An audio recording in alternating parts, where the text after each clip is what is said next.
Welcome to the Lokbandhu channel. मैं गरिमा चौहान जो आपको India world current affair series करा रही थी, उस सीरीज का दूसरा वीडियो रहने वाला है। जो सीरीज का पहला वीडियो था उसमें अपन लोगों ने 1 से लेकर 10 अप्रैल तक के करंट अफेयर्स को कवर किया था। जो ये भी दूसरा वीडियो, इसके अंदर अपन 11 अप्रैल से लेकर 20 अप्रैल तक के करंट अफेयर्स को कवर करेंगे। और जो इसी सीरीज का तीसरा वीडियो रहेगा उसके अंदर अपन 21 से लेकर 30 अप्रैल तक को कवर करेंगे। तो हर महीने में 3 वीडियोस आया करेंगे जिसमें अपन पूरे मंथ का करंट अफेयर्स कवर करेंगे। कंप्लीटली जो मैगजीन्स आप देखते हैं, मंथली मैगजीन सेगमेंट आते हैं, उसी अकॉर्डिंग अपन 10 डेज ये जो सीरीज है इसके अंदर अपन कंप्लीट करने वाले हैं करंट अफेयर्स।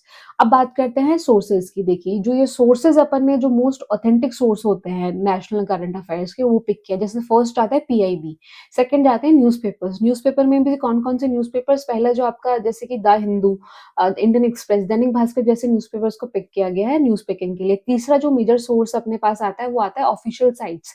जो मिनिस्ट्रीज होती हैं, इनकी जो ऑफिशियल साइट्स होती हैं जिसपे आपको डाटा, आंकड़े और फैक्ट्स और रिपोर्ट्स देखने को मिलती है, तो उन चीजों पे आपको देखने को मिलेगा। तीसरी, ये पूरी की पूरी सीरीज बाइलिंगुअल सीरीज रहने वाली, जिसके अंदर content, main concept and MCQ format रहने वाला है, राइट।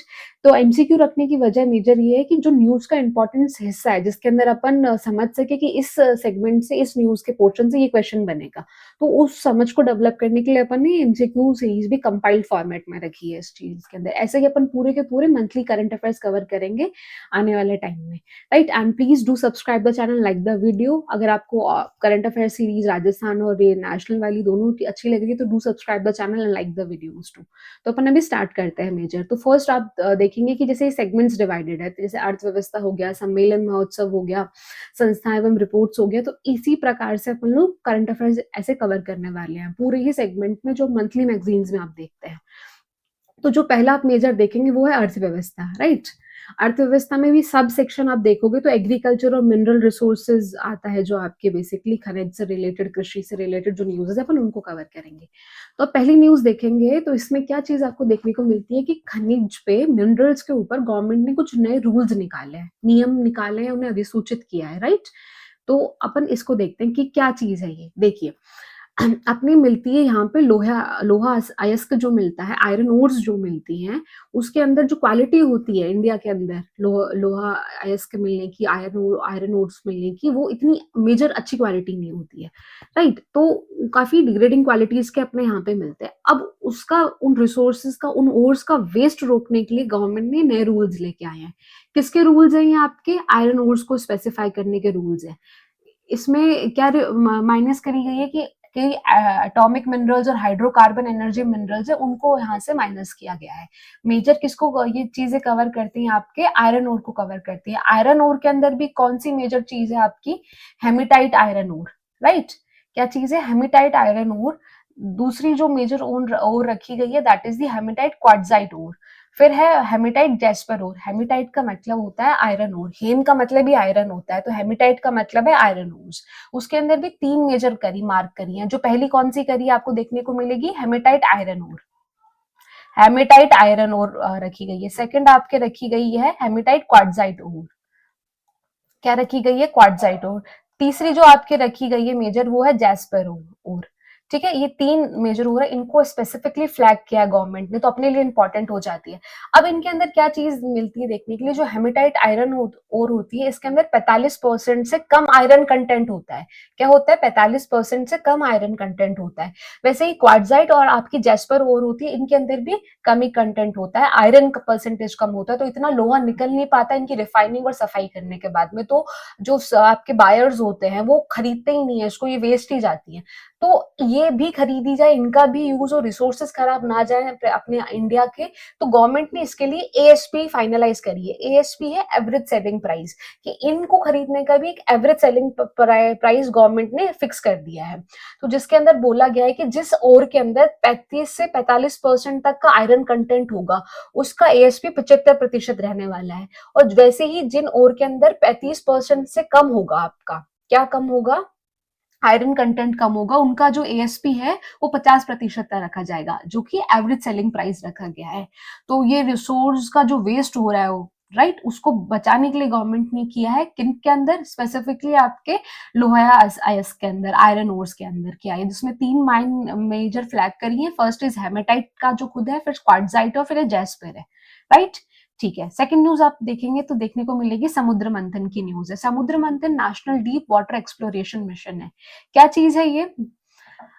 जैसे कि अभी तक अपन क्या करते हैं कि पृथ्वी के नीचे अपन खुदाई करते हैं और आप पेट्रोलियम और नेचुरल गैस फाइंड आउट करते हैं। वैसे ही अब गवर्नमेंट क्या करेगी, जो तल होता है बिल्कुल किसका, समुद्र का जो तल होता है, जो आपका बिल्कुल लोवेस्ट बेड होता है ओशन का, उसमें जाके डेप्थ ऑफ दी ओशन में जाके खुदाई करेगी। किस चीज के लिए? पेट्रोलियम और नेचुरल गैस निकालने के लिए। तो इस पूरे मिशन को नाम दिया गया है समुद्र मंथन। नाम से काफी चीज क्लियर हो रही है इसकी। क्या चीज है? एक डीप वाटर एक्सप्लोरेशन मिशन है। इसकी जो डेप्थ है ना वो 6000 मीटर है। 8836 को आपके माउंट एवरेस्ट की हाइट है। तो लगभग सोचिए उतनी ही गहराई में समुद्र तल के नीचे जाना। तो बहुत ही डेप्थ है, हाई, बहुत हाई डेप्थ है ये। समुद्र मंथन मिशन ये चीज करवाएगा। क्या करवाएगा? नेचुरल गैस और पेट्रोलियम फाइंड करेगा, पहला पॉइंट तो ये। दूसरा, ओशन बेड के नीचे जाएगा, मतलब जो आपका तल है समुद्र का उसके नीचे जाएगा। अब इसको कौन सी मिनिस्ट्री ऑर्गेनाइज करा रही है? Ministry of petroleum and natural gas करा रही है, राइट। इसका ऑब्जेक्टिव क्या है? To discover huge reserves of oil and gas in the depth of the ocean. कि ऑयल और गैस के जो बहुत भंडार है मिलेगा आपको देखने को, उसका ध्यान रखने के लिए कि उसको डिस्कवर कराएंगे, फाइंड आउट करेंगे वहां से। नेक्स्ट आपको देखने को मिलेगा कि क्या है, इंडिया के डीप ओशन मिशन का पार्ट है, which include sending human to a depth of 6000 metre. देखिए, through the Samudrayaan mission Matsya 6000। जो ये मत्स्य 6000 एक सबमरीन है जिसके अंदर बैठ के ह्यूमन ट्रेवल करेंगे, 6000 फीट तक नीचे जाएंगे, फिर वहां से डेप्थ स्टार्ट होगी। ये पूरा प्रोसेस हुआ है। तो एक तो इसमें किस नंबर का ज्यादा रेलेवेंस आ रहा है? आपके 6000 नंबर का ज्यादा रेलेवेंस आ रहा है, ठीक है। मत्स्य 6 क्या है? एक ये सबमरीन है आपके। और इसको करवा कौन रहा है? किन जिन चीजों के लिए करवा रहे हो वही चीज है petroleum and natural gas ministry. क्या करने के लिए? ऑयल और गैस के in depth of ocean find out करने के लिए। तो समुद्र मंथन मिशन अच्छे से समझ में आ गया, बहुत क्लियर हो गया कि नेचुरल गैस फाइंड करवाना चाहते हैं समुद्र में बहुत गहराई से, जिसमें 6000 की इन्होंने डेप्थ रखी है, जिसमें मत्स्य 6000 का इस्तेमाल करेंगे किस चीज के लिए? जो कि सबमरीन है, इसके नीचे जाने के लिए। चलिए नेक्स्ट न्यूज आप देखेंगे, सागरमाला प्रोग्राम। आपको न्यूज में आप लोगों ने सुना होगा, काफी चर्चित रहा है भारतमाला और सागरमाला प्रोग्राम। तो 2015 का लॉन्च मिशन है, अभी इसका सेकंड फेज 2.0 स्टार्ट हो गया है, तो ये न्यूज में आया। तो सागरमाला प्रोग्राम है क्या? ये आपके जो पोर्ट्स होते हैं, बंदरगाह होते हैं, उनको डेवलप करने का, उनको आपस में कनेक्ट करने का प्रोग्राम है। जैसे भारतमाला था तो वो आपके किस पे था? रोडवेज को, जो आपके हाईवेज होते हैं उन पे कनेक्शन का प्रोग्राम था। वैसे सागरमाला पोर्ट्स, बंदरगाह को कनेक्ट करने का प्रोग्राम है। तो सागरमाला करवा कौन सी मिनिस्ट्री मतलब इसको हैंडल कर रही है? Union ministry of port, shipping and waterways. Sagar से रिलेटेड है, सागर में भी पोर्ट्स यानी बंदरगाह आपके रिलेटेड, उनसे रिलेटेड है। ऑब्जेक्टिव है इसका to accelerate the economic development of the country, कि हमारी जो कोस्ट लाइन है 11,098 किलोमीटर की, उस पर बढ़िया काम करे, और जो कि हमारा 14,500 किलोमीटर का नेविगेबल वाटरवेज आता है, उस पे अपनी शिपिंग बढ़ाई जा सके, कि एक्सपोर्ट ज्यादा हो हमारा सी के थ्रू। तो उस चीज के अंडर में इसका ऑब्जेक्टिव है सागरमाला प्रोग्राम का। अब ये सागरमाला प्रोग्राम बोल रहे हैं कि बोला कि आप डेवलपमेंट करोगे, तो किन बेसिस पे आप डेवलपमेंट करोगे? डेवलपमेंट भी कुछ चीजों का तब जाके पूरी चीज ओवरऑल डेवलप करेगी। तो जो 5 मेन पिलर्स है इसके, फर्स्ट इज पोर्ट मॉडर्नाइजेशन, की पोर्टों का नवीनकरण किया जाएगा, आधुनिकरण किया जाएगा उनका। फिर है पोर्ट कनेक्टिविटी, की वही पोर्ट्स को आपस में जोड़ा जाएगा। फिर है पोर्ट लेड इंडस्ट्रियलाइजेशन की, जैसे कि मानिए कि पोर्ट्स के पास में इंडस्ट्रीज एस्टेब्लिश कर दी, तो जो रोड का अपने प्रॉब्लम आता है ट्रांसपोर्टेशन का, वो रिड्यूस हो जाएगा। थर्ड आपको देखने को मिलेगा कोस्टल कम्युनिटी डेवलपमेंट, की भाई जो आपके तट पे जो समुदाय रहते हैं उनका विकास हो सके, तटीय समुदाय का विकास हो सके। फिर आपको देखने को मिलेगा एंड कोस्टल शिपिंग, वही वाली बात है, तटीय शिपिंग, जो आप शिपिंग अपन एक्सपोर्ट करते हैं, बहुत बड़ा अमाउंट का कार्गो ट्रांसपोर्ट होता है आपके शिप्स के थ्रू, तो उसको इंक्रीज करने के लिए 5 मेन पिलर्स है, जिसके थ्रू अपन क्या करेंगे? को पोर्ट्स का डेवलप करेंगे। पोर्ट्स को किन बेसिस पर डेवलप करेंगे? पहला तो उनका आप आधुनिकरण करोगे, मॉडर्नाइजेशन करवाओगे। दूसरा, इनको कनेक्टिविटी बढ़वाओगे आपस में, इंडस्ट्रियलाइजेशन कराओगे, फैक्ट्रीज पोर्ट्स के आसपास एस्टेब्लिश कराओगे। फिर कोस्टल कम्युनिटीज का डेवलपमेंट कराओगे एंड कोस्टल शिपिंग को इंक्रीज कराएंगे। तो इन 5 बेसिस पे अपन सागरमाला प्रोग्राम को अचीव करने वाले हैं।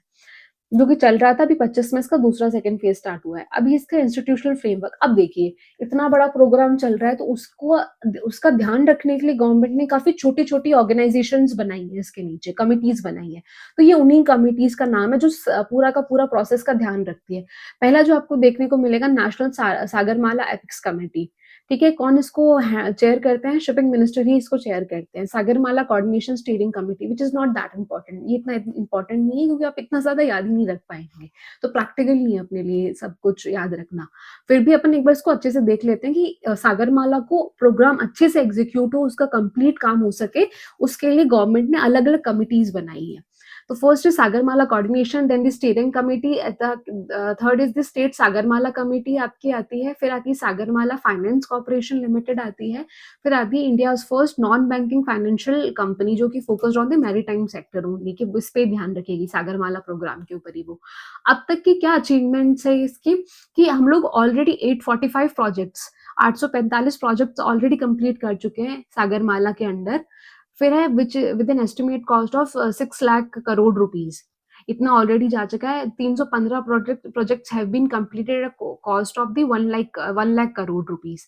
ठीक है, एफिशिएंसी इंप्रूवमेंट क्या देखने को मिलेगा? Average vessel turnout time reduce to 96 hours in, कितना टाइम लगता था आपको 2014 में करवाने में? 96 आवर्स लगते थे, अब वो रिड्यूस होके आपके 25 में 49.5 आवर्स आ गए हैं, राइट? 50 घंटा आ गया है ट्रांसपोर्टेशन का, मतलब बहुत बड़ी बात है, काफी काम हो गया। पोर्ट के मॉडर्नाइजेशन से, उनके आधुनिकरण से ये चीज पॉसिबल हो पाई है। नेक्स्ट आपको देखने को मिलेगा सागरमाला 2.2।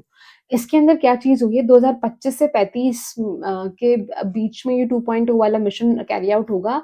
अब इसके अंदर गवर्नमेंट फ्लैगशिप करेगी which focuses on the port modernisation as well as ship building, repair, cycling and coastal economic development. तो 2.0 में भी वही काम किया जाएगा, मेजर किया जाएगा। अब इसके अंदर गवर्नमेंट ने क्या किया है, 12 मेजर पोर्ट्स हैं जो उनको फ्लैग किया है कि इन पे खासकर काम और इनका ध्यान होगा। ठीक है, गवर्नमेंट खुद इन पे ध्यान रख रही है। जो पहला आपको देखने को मिलेगा वो दिखेगा दीनदयाल पोर्ट, जो कि गुजरात में सिचुएटेड है। तो गुजरात का कितना पोर्ट है? सागरमाला का जो 2.0 मिशन आया उसके डेवलपमेंट के अंदर एक पोर्ट आता है गुजरात का, जो कि है दीनदयाल पोर्ट। ठीक है, सेकंड आपको देखने को मिलेगा महाराष्ट्र से मुंबई पोर्ट और जवाहरलाल नेहरू पोर्ट और मोरमगांव पोर्ट। ठीक है, तो महाराष्ट्र के 3 पोर्ट्स आपको देखने को मिल गए। ठीक है, यहाँ देख लेते हैं, गुजरात का तो एक, महाराष्ट्र का 3। फिर आपको देखने को मिलेगा आपके कर्नाटका साइड का, जो कि न्यू मैंगलोर पोर्ट है। ठीक है, तो कर्नाटका का क्या देखने को मिलेगा आपको? एक पोर्ट। कोचीन पोर्ट है जो आपका केरला का है, तो KL का आपको देखने को मिलेगा केवल एक पोर्ट। नेक्स्ट आपको देखने को मिलेगा तमिलनाडु के आपके नियर टू 3 पोर्ट जाते हैं। First is the VO Chidambaram port, फिर third is Chennai port and then the Kamarajar port. ठीक है, तो आपके तमिलनाडु के कितने पोर्ट हो गए? 3 पोर्ट हो गए। फिर आपको देखने को मिलेगा आंध्र प्रदेश के आपके विशाखापट्टनम पोर्ट। तो आंध्र प्रदेश का क्या हो गया? एक पोर्ट हो गया विशाखापट्टनम पोर्ट। फिर आपको देखने को मिलेगा उड़ीसा का प्रदीप पोर्ट। ठीक है, तो उड़ीसा का आपको देखने को मिलेगा एक पोर्ट। फिर आपको देखने को मिलेगा वेस्ट बंगाल का एक पोर्ट, श्यामा प्रसाद मुखर्जी पोर्ट। तो इस प्रकार से सबसे ज्यादा काउंट इनका महाराष्ट्र के 3 पोर्ट आते हैं इसके अंदर, और तमिलनाडु के 3 पोर्ट आते हैं, तो इनका दोनों का ज्यादा काउंट जाता है। ठीक है, ये था सागरमाला प्रोजेक्ट, जो क्यों क्यों न्यूज में आया। इसका सेकंड पॉइंट जो 2.2 मिशन स्टार्ट हो गया है, जो कि 25 से 35 तक टारगेट होगा। इसके अंदर रह के अपन पोर्ट्स का डेवलप करते हैं, क्या कहते हैं, बंदरगाहों का आधुनिकरण करा जाता है। 5 पिलर्स पे करा जाता है, अपन ने देखे 5 पिलर्स। नेक्स्ट न्यूज आपको देखने को मिलेगी दिल्ली देहरादून इकोनॉमिक कॉरिडोर, काफी इंपॉर्टेंट न्यूज है ये। देखिए इसके अंदर क्या क्या है, इसको अभी इनॉग्रेट किया है पीएम मोदी ने 14 अप्रैल को देहरादून के अंदर। इसको मेंटेन कौन कर रहा था? National highway NHAI and ministry of road transport एमओड कर रही थी। इसका जो टोटल लेंथ है वो कितना? 213 किलोमीटर लॉन्ग है और 6 लेन का हाईवे है ये। Access control Delhi Dehradun economic corridor with 12,000 crore के लगभग इसकी कॉस्टिंग आई है बनने में। दिल्ली से देहरादून जाने में इससे पहले, अभी इनॉग्रेट हुआ है, उससे पहले लगते थे करीबन 6 साढ़े 6 घंटे। इसके बनने के बाद में अब क्या हुआ है कि वो टाइम रिड्यूस होकर 2.5 से 3 घंटे में आ गया है। ठीक है, तो ये इसीलिए इंपॉर्टेंट हो जाता है, एक इकोनॉमिक कॉरिडोर के पर्सपेक्टिव से गवर्नमेंट ने इसको डिजाइन किया है, टाइम रिड्यूस करा है ताकि कनेक्टिविटी बहुत अच्छे लेवल पे इंक्रीज हो सके। इनॉग्रेट अभी हुआ है, इसलिए न्यूज में है, ये अभी स्टार्ट हुआ है।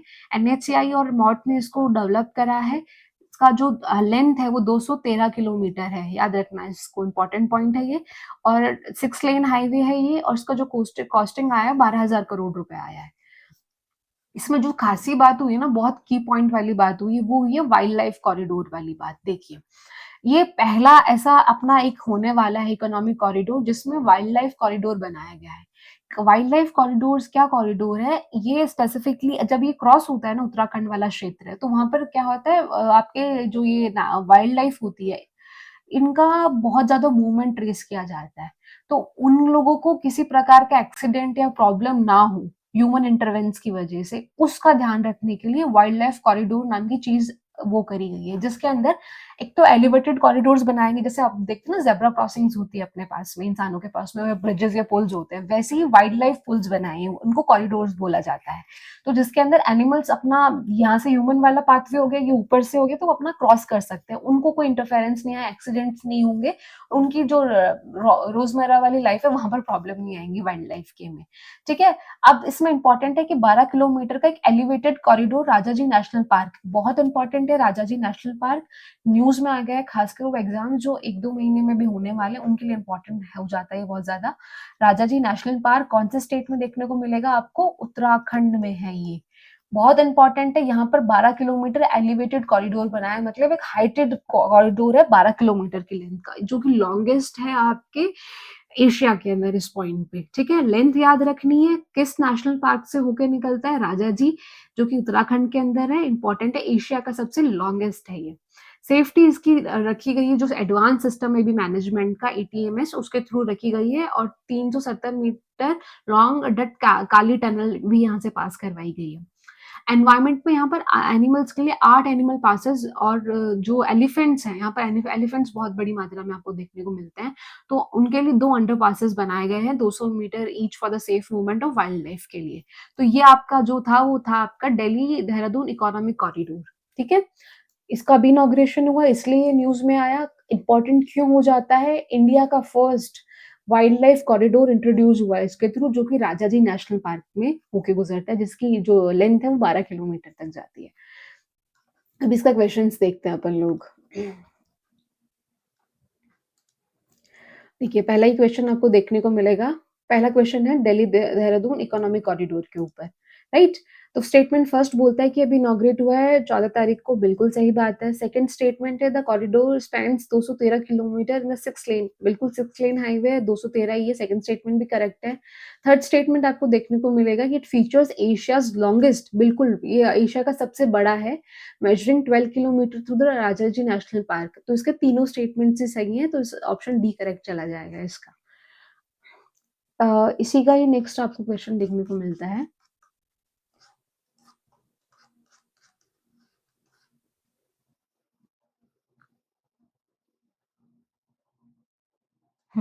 Which organises the nodal agency for the दहलत, वहां पे अपन ने याद किया था कि 2 ऑर्गेनाइजेशन थी, एक तो आपकी एनएचआई थी, दूसरी मॉट थी, तो इसका एनएचआई आंसर चला जाएगा, बी ऑप्शन करेक्ट हो जाएगा। ये दिल्ली इकोनॉमिक कॉरिडोर वाले क्वेश्चन थे 2। नेक्स्ट अपन न्यूज कवर करते हैं, India first chip fabrication plant in Dholera special. अभी देखिए क्या चीज हुई है, इंडिया ने सेमीकंडक्टर बनाना स्टार्ट कर दिया है, इसके अंदर वो चीज हुई है। तो अब ये देखिए, वापस से बात है, देखो इंडिया का पहला कुछ भी होता है ना, वो नेचुरली बहुत इंपॉर्टेंट हो जाता है एग्जाम के लिए। ये इंडिया का पहला चिप फैब्रिकेशन प्लांट है, जो कि कहाँ पे, जगह का नाम चला जाता है धुलेरा।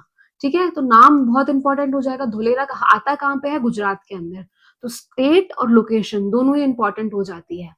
ठीक है, एक स्पेशल इकोनॉमिक जोन है, जो कि सेमीकंडक्टर्स, आपने चिप सुना होगा, काफी बहुत ही ये एक पॉपुलर टॉपिक है सेमीकंडक्टर चिप वाला, कि इंडिया आत्मनिर्भर बनना चाहता है, उसके लिए उसको खुद का सेमीकंडक्टर इंडस्ट्री डेवलप करना पड़ेगा अच्छे लेवल, अच्छे बड़े स्केल के ऊपर। उसी की पहली शुरुआत हुई है ये Dholera special economic zone Gujarat से, जिसके अंदर धुलेरा के अंदर पहला आपका चिप फैब्रिकेशन प्लांट बनेगा। ठीक है, इसको किसने प्रमोट किया है, टाटा ने किया है। वही बात है, कोलैबोरेशन में काम होता है, तो कौन है, Tata industries, Tata semiconductor manufacturing private limited. Investment इसमें 91,000 करोड़ का हुआ है। ठीक है, ये देखिएगा, ये न्यूज थी इसका। अब इसका क्वेश्चन एक क्वेश्चन देख लेते हैं अपन लोग।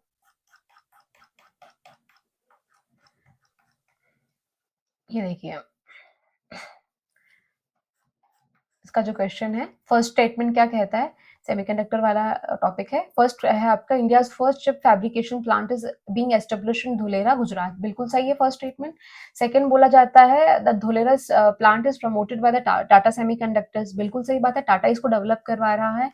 And the third, the investment of the Dholera project is approx of 91,000 crore. बिल्कुल, इसके तीनों स्टेटमेंट सही है, तो बी ऑप्शन करेक्ट चला जाएगा।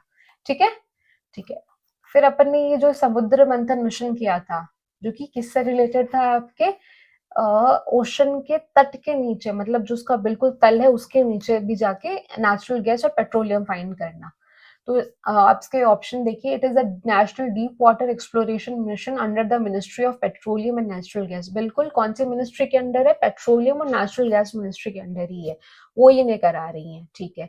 सेकेंड स्टेटमेंट है, its primary goal is to discover oil and gas reserves in deep oceanic water. Oil ढूंढना है और गैस रिजर्व्स ढूंढने हैं।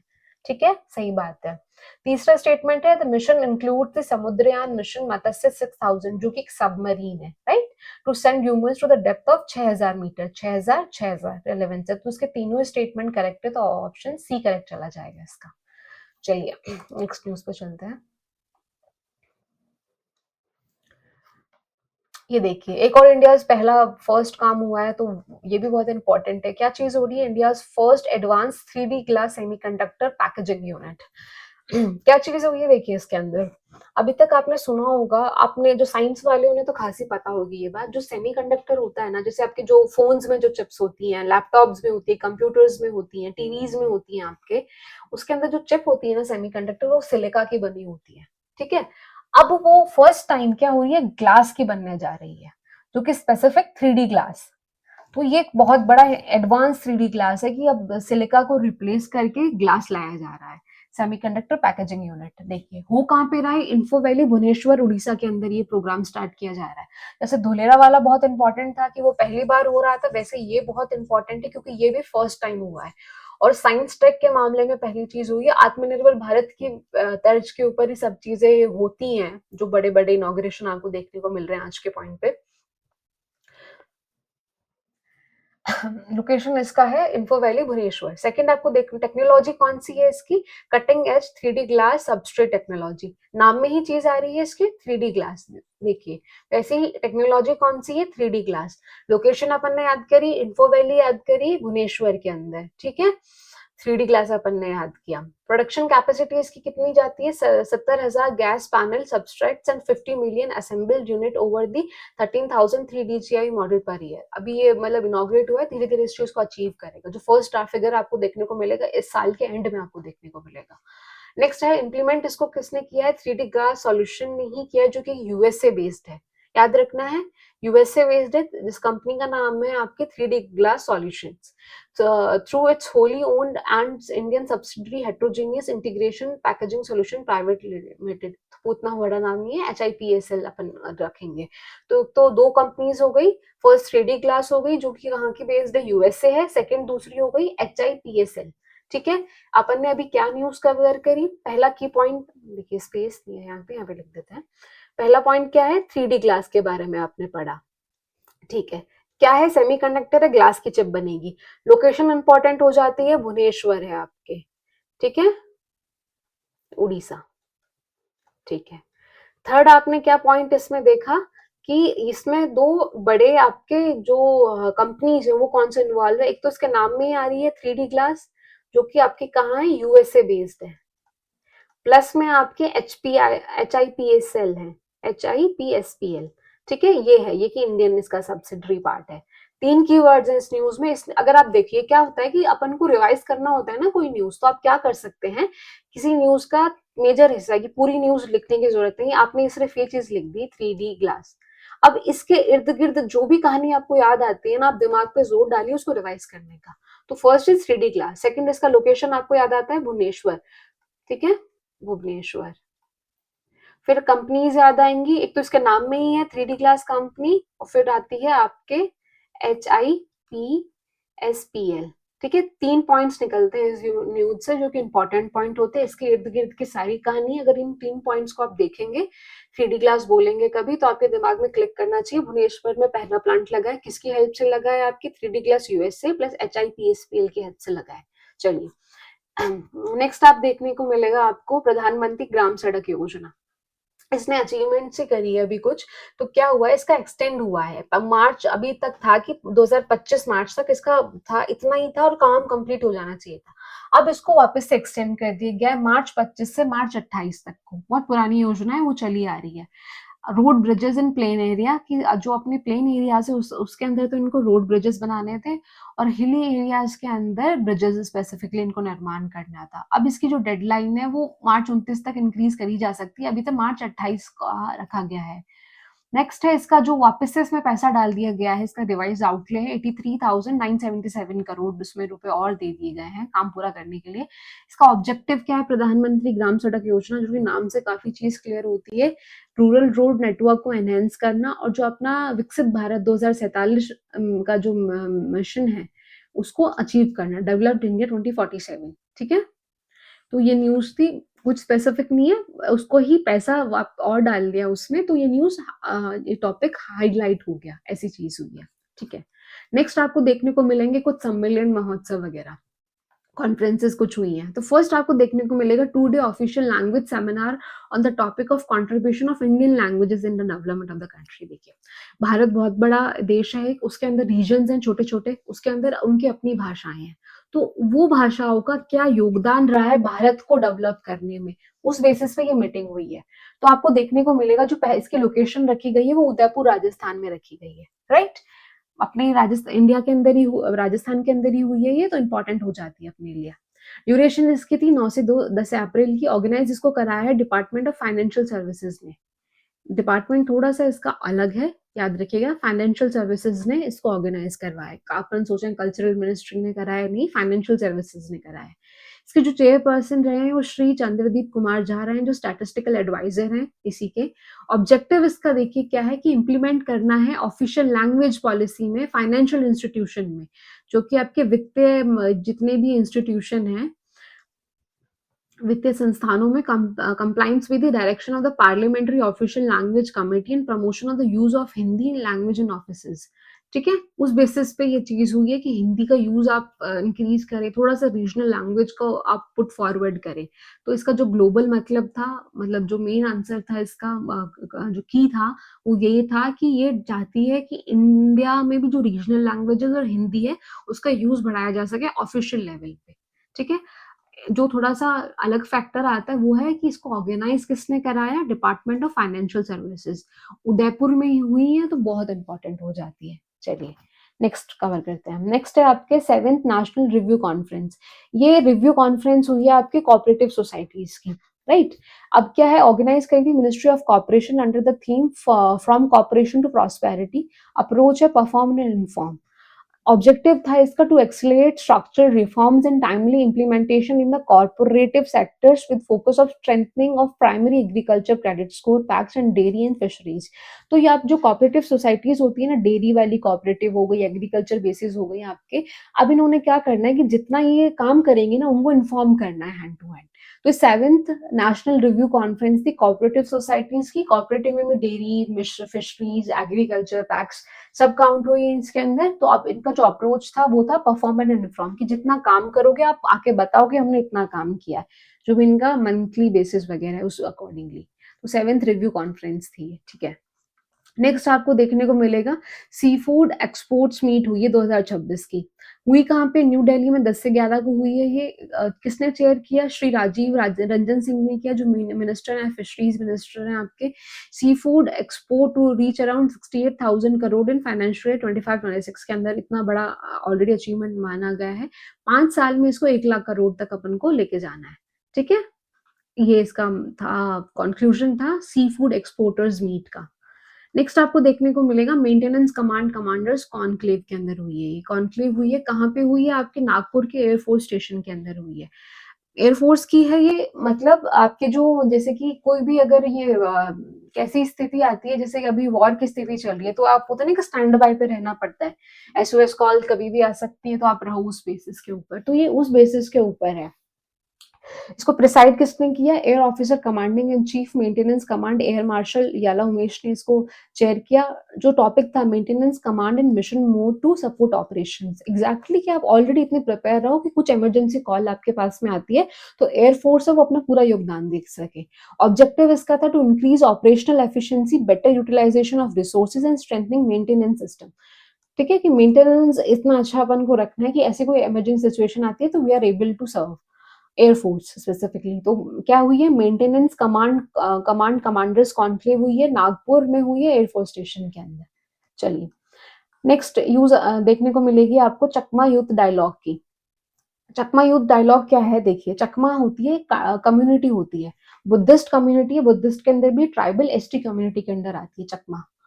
ठीक है, इसको जो ऑर्गेनाइज करवाया गया, इसका यूथ डायलॉग हुआ है, हुआ क्या आप देखते हैं। ऑर्गेनाइज इसको कराया है पॉलिसी डायलॉग दिल्ली चकमा स्टूडेंट्स यूनियन ने 12 अप्रैल 2026 में न्यू दिल्ली को कराया। ऑब्जेक्टिव इसका है to enhance education skills employment opportunities among Chakma tribal youth. कि यूथ इकट्ठा हुआ पूरा का पूरा, उसमें बात करी, किस बेसिस पे बात करी, एजुकेशन उनकी ट्राइब के अंदर अच्छी हो सके, स्किल्स डेवलपमेंट हो सके और एम्प्लॉयमेंट अपॉर्चुनिटीज उनको मिल सके। ठीक है, अभी जैसे कि मैंने आपको बताया चकमा क्या है, एक मेजर बुद्धिस्ट एथनिक ग्रुप है ये। Chittagong Hills tract of Bangladesh, displaced by the Kapati Dam project in 1960s through India, mainly Arunachal Pradesh, Mizoram और त्रिपुरा। कहाँ कहाँ मिलती हैं? बांग्लादेश के चिटांग हिल्स के अंदर मिलती हैं ये, अरुणाचल प्रदेश में, मिजोरम और त्रिपुरा में इंडिया में मिलती हैं। ठीक है, एक क्या है, बुद्धिस्ट एथनिक ग्रुप है ये, एसटी कम्युनिटी है, ट्राइबल ग्रुप है। मेजर फेस्टिवल इनका बिजू फेस्टिवल होता है। ठीक है, तो अब इसका एक क्वेश्चन देख लेते हैं चकमा का।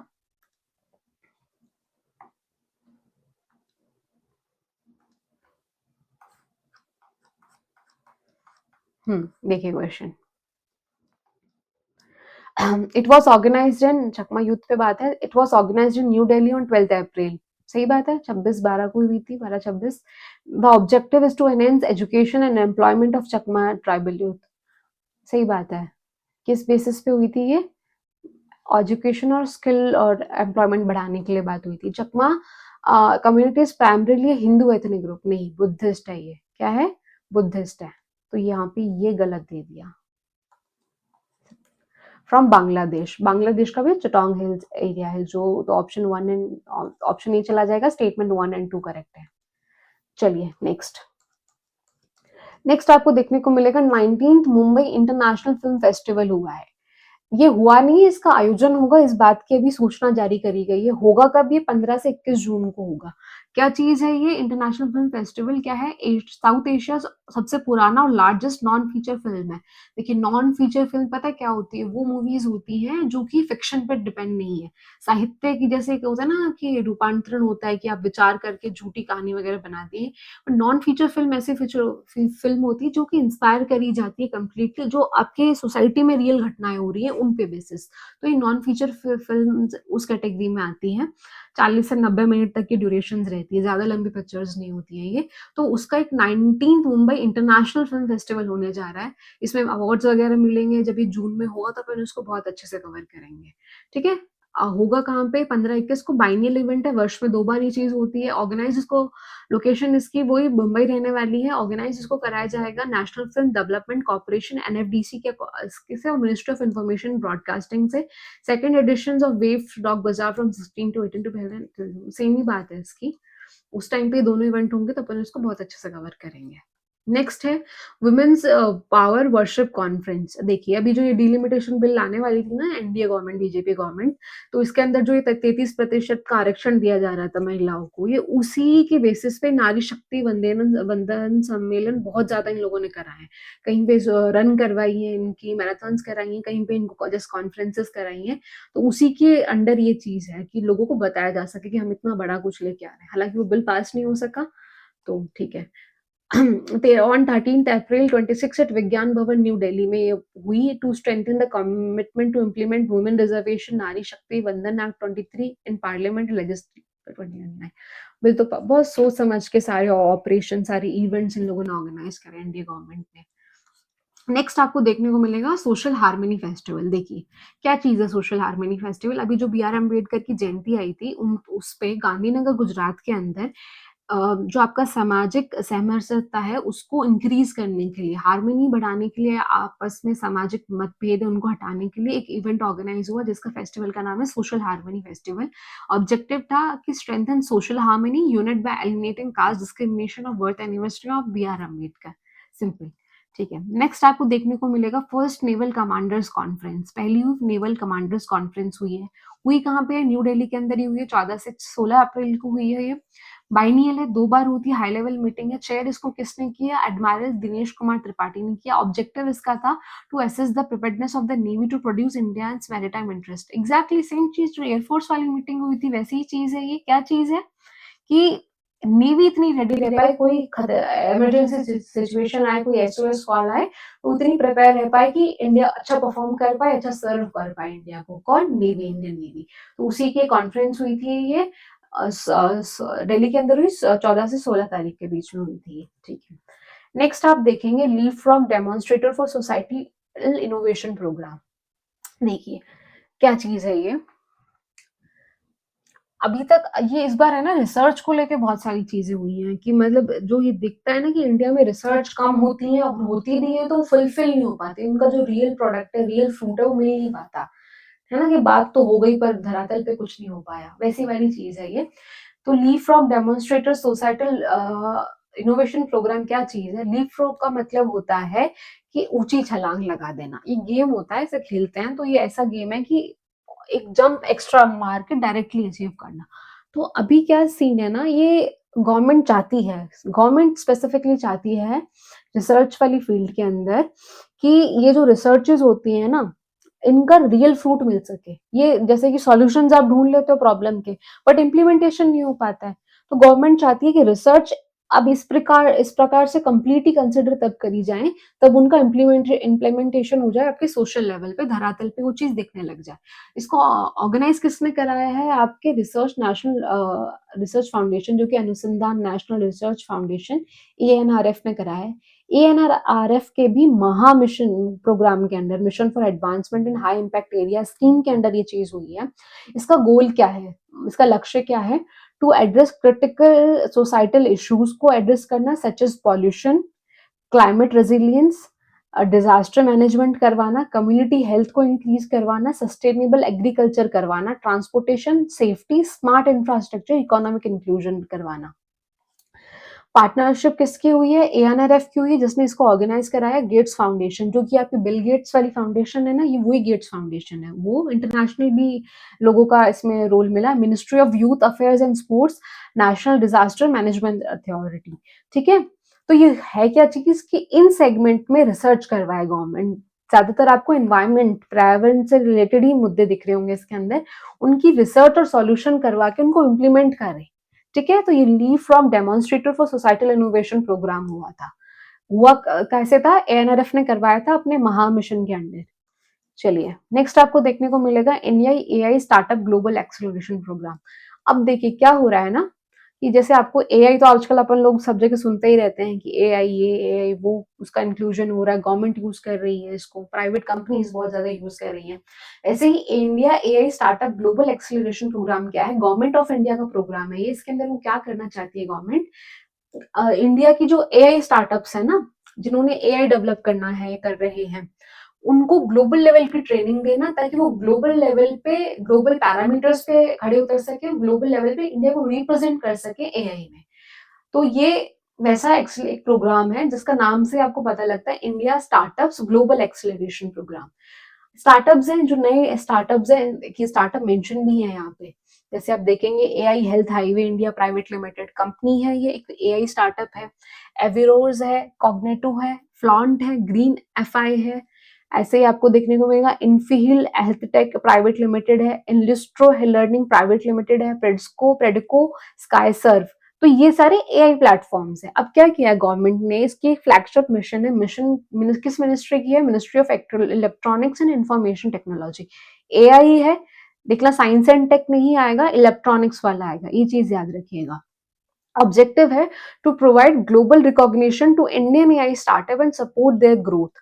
कि उनको ग्लोबल रिकॉग्निशन दिलाना, कि वो ग्लोबल पैरामीटर्स को मीट कर सके उतना, मतलब सोचिए कि देखो जैसे एप्पल कंपनी सबसे सुपीरियर कंपनी मानी जाती है आपको इसमें स्मार्टफोन्स एंड टेक में, वैसे ही अब कुछ एक आपका बार सेट है ऑलरेडी, तो गवर्नमेंट ऑफ इंडिया चाहती है एआई के अंदर इंडिया वो ऑलरेडी अचीव करे, क्योंकि वो डेवलपिंग सेक्टर है ये, और इंडिया इसमें अच्छा परफॉर्म कर सकता है। तो अब इन्होंने क्या किया कि एक तो इन्होंने ऑलरेडी आपकी 3 वीक की ऑनलाइन प्रेपरेटरी मॉड्यूल फॉलो करवाया। ये सिलेक्टेड कुछ आपके नए स्टार्टअप से, इनको पहले तो आपके 3 हफ्तों की ऑनलाइन एआई ट्रेनिंग, एआई नहीं ट्रेनिंग दी बेसिकली, ठीक है। अब इनका है वो 3 मंथ का intensive residential programme Paris France के अंदर इन लोगों ने स्टार्ट करवाया है, ठीक है, कि 3 महीने तो यहाँ पर बैठ के सिखाया इन्होंने लैपटॉप्स पे इनको, अब ये ले गए 3 महीने के लिए इनको फ्रांस में, ठीक है। वहां जाके इनको ग्लोबल स्टैंडर्ड्स, ग्लोबल चीजें दिखा के गवर्नमेंट ऑफ इंडिया फंड कर रही है ताकि उस लेवल पे इंडिया परफॉर्म कर सके एआई में। तो आपको समझ में आया India AI startup global acceleration programme क्या चीज है, इतना ज्यादा ध्यान रख रही है। सिलेक्टेड है ये, देखिए एआई स्टार्टअप्स, इनको ही ले जाया गया है पेरिस के अंदर एडवांस लेवल ऑफ ट्रेनिंग देने के लिए। चलिए नेक्स्ट आप देखेंगे आयुष चिंता शिविर 2026। देखिए क्या चीज हुई है, जो आपका आयुष मंत्रालय, आयुष मिनिस्ट्री है जो प्रताप राव जाधव वाली, ऑर्गेनाइज इसको न्यू दिल्ली में कराया 6 से 7 अप्रैल 17 अप्रैल को। अब इसका ऑब्जेक्टिव है to review the progress made in AYUSH sector, Ayurveda, yoga and neuropathy. इसका जो कि भाई आपने कितना डेवलपमेंट कर लिया, क्या प्रोग्रेस कर ली, उसका एक लगा के चिंता शिविर लगाया है। सिर्फ ये छोटी सी बात है और कोई स्पेसिफिक इसमें बात नहीं हुई है, ठीक है। जो कि रोजमर्रा होती है ना कि अपग्रेडेशन मीटिंग या कितना डेवलपमेंट मीटिंग होती है, वो वाली चीज है। तो वो चीज हुई है आयुष चिंता शिविर। नेक्स्ट आपको देखने को मिलेगा 10th meeting of the empowered committees for animal health. ये चीज क्या हुई है, ये ऑर्गेनाइज इसको कराया है एनिमल हस्बेंड्री एंड डेयरिंग ने कराया है, professor Ajay Kumar Sood principal scientific adviser government of India के रहे। देखिए क्या चीज है, एक तो इसका 10th एडिशन था कि भाई जो आपकी डेयरी वाले होते हैं ना, कि जो आपको ये दूध देते हैं जो एनिमल्स आपको, ठीक है, उनके डेवलपमेंट के लिए, उनकी प्रोटेक्शन के लिए, उनके एनहेंसमेंट के लिए, कि उनका ध्यान रखा जा सके, या उनकी हेल्थ में एनवायरमेंटल प्रॉब्लम्स में क्या क्या चीजें इंक्लूड होती है, उन चीजों पे डिस्कस करने के लिए, एम्पावर करने के लिए एनिमल हेल्थ को एक छोटी सी एक मीटिंग ली गई है। ली किसने है, department of animal husbandry and dairying ने ही ली है। उसी मुद्दे पे मीटिंग है ये, तो उसी मुद्दे ने ली है, ठीक है। न्यू दिल्ली के अंदर हुई है, सिंपल, और इन लोगों ने इसको चेयर किया, नॉट दैट इंपॉर्टेंट नहीं है। अब अपन कुछ देखते हैं कि कुछ संस्थानों ने, इंस्टीट्यूट्स ने क्या किया है, कुछ रिपोर्ट्स लॉन्च करी हैं, कुछ एप्स लॉन्च कर रहे हैं, तो अपन उसको देखते हैं कि ये, इससे क्वेश्चन आते हैं डायरेक्ट कि ये बताइए किसकी रिपोर्ट है, किस मिनिस्ट्री की रिपोर्ट है, ये किस डिपार्टमेंट की रिपोर्ट है, ये ऐप किस मिनिस्ट्री ने लॉन्च किया है। तो ये चीज वैसे ही है। आप जैसे भी अपन जो पढ़ के आए, अनुसंधान नेशनल रिसर्च फाउंडेशन, उन्होंने क्या किया है, सरल एआई को लॉन्च किया है, ठीक है।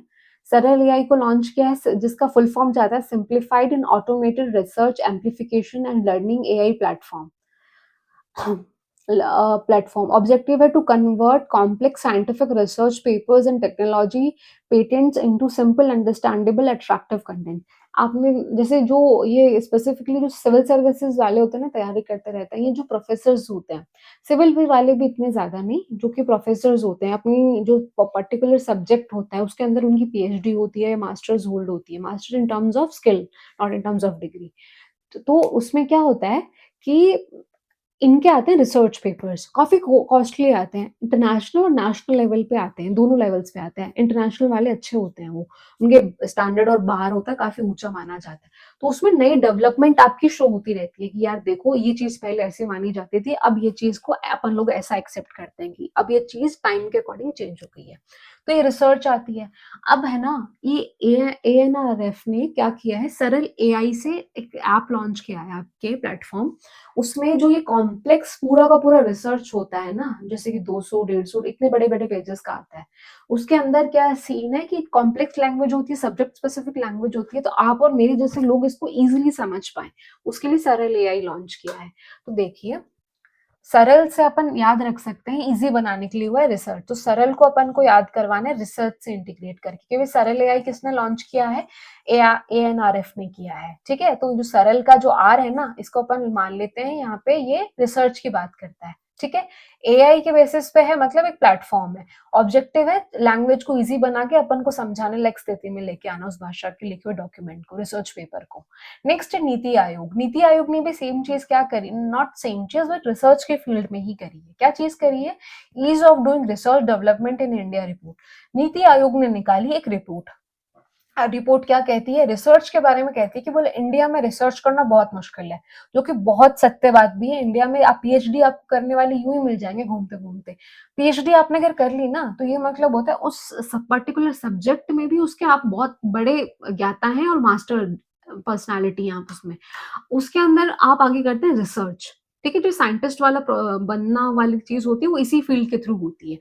तो अब इंडिया में रिसर्च करना इतना मुश्किल है, तो नीति आयोग ने खुद रिसर्च करी इस बारे में कि बताओ क्यों इतना मुश्किल है, किन पैरामीटर्स की वजह से मुश्किल है। तो वो लोग बोलते हैं कि इंडिया में एक तो आपका लैंडस्केप रिड्यूस, ब्यूरोक्रेटिक हर्डल्स इतने ज्यादा आते हैं, जो एडमिनिस्ट्रेटिव हर्डल्स आते हैं ये एक तो इतने ज्यादा है। दूसरा, फंडिंग नहीं हो पाती है, आपके पैसे नहीं मिल पाते हैं। और दूसरा है इनोवेशन ड्रिवन इकोनॉमी बन सकती है, बट अभी हो नहीं पा रही है। रीजन है कि प्रॉब्लम्स इतने ज्यादा है। तो ease of doing research and development in India, तो नीति आयोग ने खुद रिपोर्ट निकाली जिसमें फाइंड आउट किया कि इंडिया में रिसर्च करना कितना मुश्किल है। ठीक है, उसके सॉल्यूशंस भी दिए उन लोगों ने कि आप अगर आप इन चीजों को ठीक कर दोगे तो अब ये रिसर्च करने वाला प्रोग्राम प्रोसेस इजी हो सकता है। ठीक है। सेकंड, उन्होंने लॉन्च किया launch of compilation title divine India. India में टूरिज्म को बूस्ट करने के लिए, क्या करने के लिए, इंडिया में टूरिज्म को बूस्ट करने के लिए। टूरिज्म में भी कौन सा आपको पता हो तो इंडिया जो होता है वो स्पिरिचुअल कैपिटल कहलाता है वर्ल्ड की। तो उस बेसिस पे एक डिवाइन टूरिज्म, डिवाइन का मतलब स्पिरिचुअलिटी, स्पिरिचुअल टूरिज्म बढ़ाने के लिए नीति आयोग ने लॉन्च किया है, रिपोर्ट लॉन्च किया है जिसका नाम है compilation of divine India, a glimpse into the soul of India to strengthen India's tourism ecosystem. समझ आएगा आपको, दोनों रिपोर्ट नीति आयोग ने। नेक्स्ट आपको देखने को मिलेगा कारी बैंगलोर। तो ये सेंट्रल आयुर्वेद रिसर्च इंस्टीट्यूट है। देखिए इसने क्या, इनको एक पैरामीटर, इंडिया के लिए बहुत अचीवमेंट की बात है, इनको एक बड़ा स्टैंडर्ड का क्लियरेंस मिला है कि जो ये कारी है ना, इस पे जो ये ब्लड टेस्ट वगैरह होते हैं और जो आपके बायोकेमिस्ट्रिकल टेस्ट होते हैं जिसके अंदर ब्लड टेस्ट और बायोकेमिस्ट्री टेस्ट होते हैं, इनका जो स्टैंडर्ड और रिजल्ट्स है ना वो आपके ग्लोबल लेवल्स को मीट करता है। तो इंडिया का कोई इंस्टीट्यूट ग्लोबल लेवल पे टैग कर दे, वहां पर खड़ा हो जाके, इंडिया के लिए बड़ी बात है, राइट। तो कारी को ये लाइसेंसिंग अभी मिल गई है। तो रिसीव है इसका जो आईएसओ नंबर 115, 18, 9, ये देखिए याद करना पॉसिबल नहीं है बट अपन ये याद कर सकते हैं कि आईएसओ नंबर मिला है कारी को क्या करने के लिए, बायोकेमिस्ट्री और हेमेटोलॉजी। जो ब्लड रिलेटेड स्टडी होती है उसे हेमेटोलॉजी बोलते हैं, हीम का मतलब होता है ब्लड। तो उस बेसिस पे ग्लोबल स्टैंडर्ड इन लोगों ने, कारी ने पास किया है, बैंगलोर ने। ठीक है। नेक्स्ट आप देखेंगे national film development corporation limited, NFDC ने क्या किया है, उसकी उनकी एक मूवी को एक लोग बहुत प्रमोट कर रहे हैं। उस मूवी का नाम है अचप्पाज एल्बम, ग्रैंपाज एल्बम। मलयालम मूवी है ये। इसके जो डायरेक्टर है वो दीप्ति पिल्लई से सिवन है। और ये जो एनएफडीसी है ये एस्टेब्लिश हुई थी 1975 में। तो चलो इसका स्टैटिकल वाला पोर्शन आता है, development of Indian cinema under the ministry तो आपको पता ही होगी कि इंफॉर्मेशन ब्रॉडकास्टिंग है, जो ये मूवीज वगैरह को होल्ड करती है। अब देखो एनएफडीसी क्या है ना, जो मूवीज बहुत बड़ी स्केल की नहीं होती ना, जिनका बजट इतना ज्यादा नहीं होता है, बट रीजनल मूवीज होती है, मतलब क्षेत्रीय पिक्चर होती है जो बहुत अच्छे कॉज को बताती हैं, उस उन मूवीज को ये प्रमोट करता है। तो अभी ये करेंटली कर रहा है अचप्पाज एल्बम को प्रमोट। अचप्पाज एल्बम, ग्रैंपाज एल्बम क्या है, एक मलयालम पिक्चर। ये क्या ना, बाप बेटी की स्टोरी है। इसके अंदर क्या होता है, ये टाइम ट्रेवल करते हैं, इनका बॉडी एक्सचेंज हो जाता है, सोल एक्सचेंज हो जाता है और ये लोग टाइम ट्रेवल करते हैं, मतलब आगे पीछे हो जाते हैं उस पॉइंट पे। तो इसका नाम है अचप्पाज एल्बम। तो ये एनएफडीसी इसको प्रमोट कर रहा है। ठीक है, तो ये वाली न्यूज थी। Next is your Kankaria coaching depot Ahmedabad. देखिए ये क्या बना, India first water neutral railway depot. जैसे कि जो ट्रेन्स होती है ना, ट्रेन्स क्या होती है कि पूरा ट्रैवल करती हैं ये, फिर इनका होता है क्लीनिंग। क्लीनिंग होता है प्रॉपर वाटर, और इतनी बड़ी ट्रेन होती है तो पानी बहुत ज्यादा लगता है इनकी क्लीनिंग के अंदर। ठीक है। तो ये जो कांकड़िया कोचिंग डिपोट है, यहाँ पर ये चीज है, ये ट्रेन को साफ करने वाली जगह है, मतलब जहाँ क्लीनिंग होती है ट्रेन की पूरी वो कांकड़िया डिपोट जो कि अहमदाबाद में सिचुएटेड है, वहां पे होती है। अब ये बन गया वाटर न्यूट्रल, पहला इंडिया का वाटर न्यूट्रल। कैसे कि जितना पानी ये लोग यूज करते हैं ना ट्रेन सफाई में, उस पानी जो भी बचता है, जो गंदगी आती है, उस पानी को रिफाइन करके लोग वापस से रीयूज में ले आते हैं, तो जो वाटर लॉस होता है वो जीरो हो जाता है इनका। ठीक है, तो ये वाटर न्यूट्रल रेलवे डिपोट बन गया है कांकड़िया। ठीक है, कांकड़िया कहाँ पे है? आपके अहमदाबाद में है। इसने क्या किया है, टैग क्या मिला है इसको? वाटर न्यूट्रल रेलवे डिपोट का मिला है, इंडिया का पहला है ये। चलिए नेक्स्ट आप देखेंगे कि एलआईसी ने क्या किया है। एलआईसी ने लॉन्च किया है my LIC app for customers and super sales Saathi for agents के लिए लॉन्च किया। दो ऐप लॉन्च किया एलआईसी ने, माई एलआईसी ठीक है, और सुपर सेल्स साथी ठीक है। नेक्स्ट आपको देखने को मिलेगा D notified nomadic and semi nomadic communities development and welfare board. इन्होंने क्या किया है, जैसे ये देखिए कौन से नोमैडिक, कौन से लोग होते हैं जिनका घर नहीं होता और ये घूमते रहते हैं, खुद का घर नहीं होता और घूमते रहते हैं, जैसे अपने राजस्थान में बंजारा जो कम्युनिटी है वो आती है इसके अंडर, राइट। तो ये क्या नोमैडिक लोग बोलते हैं इनको बेसिकली, खाना बदोश, अर्धखाना बदूची समुदायों के विकास एवं कल्याण बोर्ड है। ये क्या किया गया है, 21 फरवरी 2019 bye ministry of social justice and empowerment इसको डील करिए। क्या किया है, this board works for the empowerment of the denotified nomadic and semi nomadic communities through education, health, livelihood and housing scheme.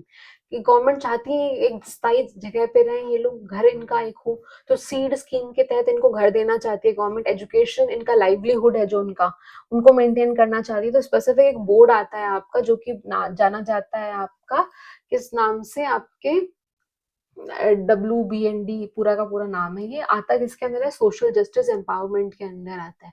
ठीक है, तो न्यूज में था। नेक्स्ट अपन देखते हैं एक्सरसाइज जस्ट लाइक। देखिए एक्सरसाइज जस्ट लाइक क्या होती है, इंडिया शुरू से करता आ रहा है। India Uzbekistan joint military exercise है, इसका 7th एडिशन अभी हुआ है।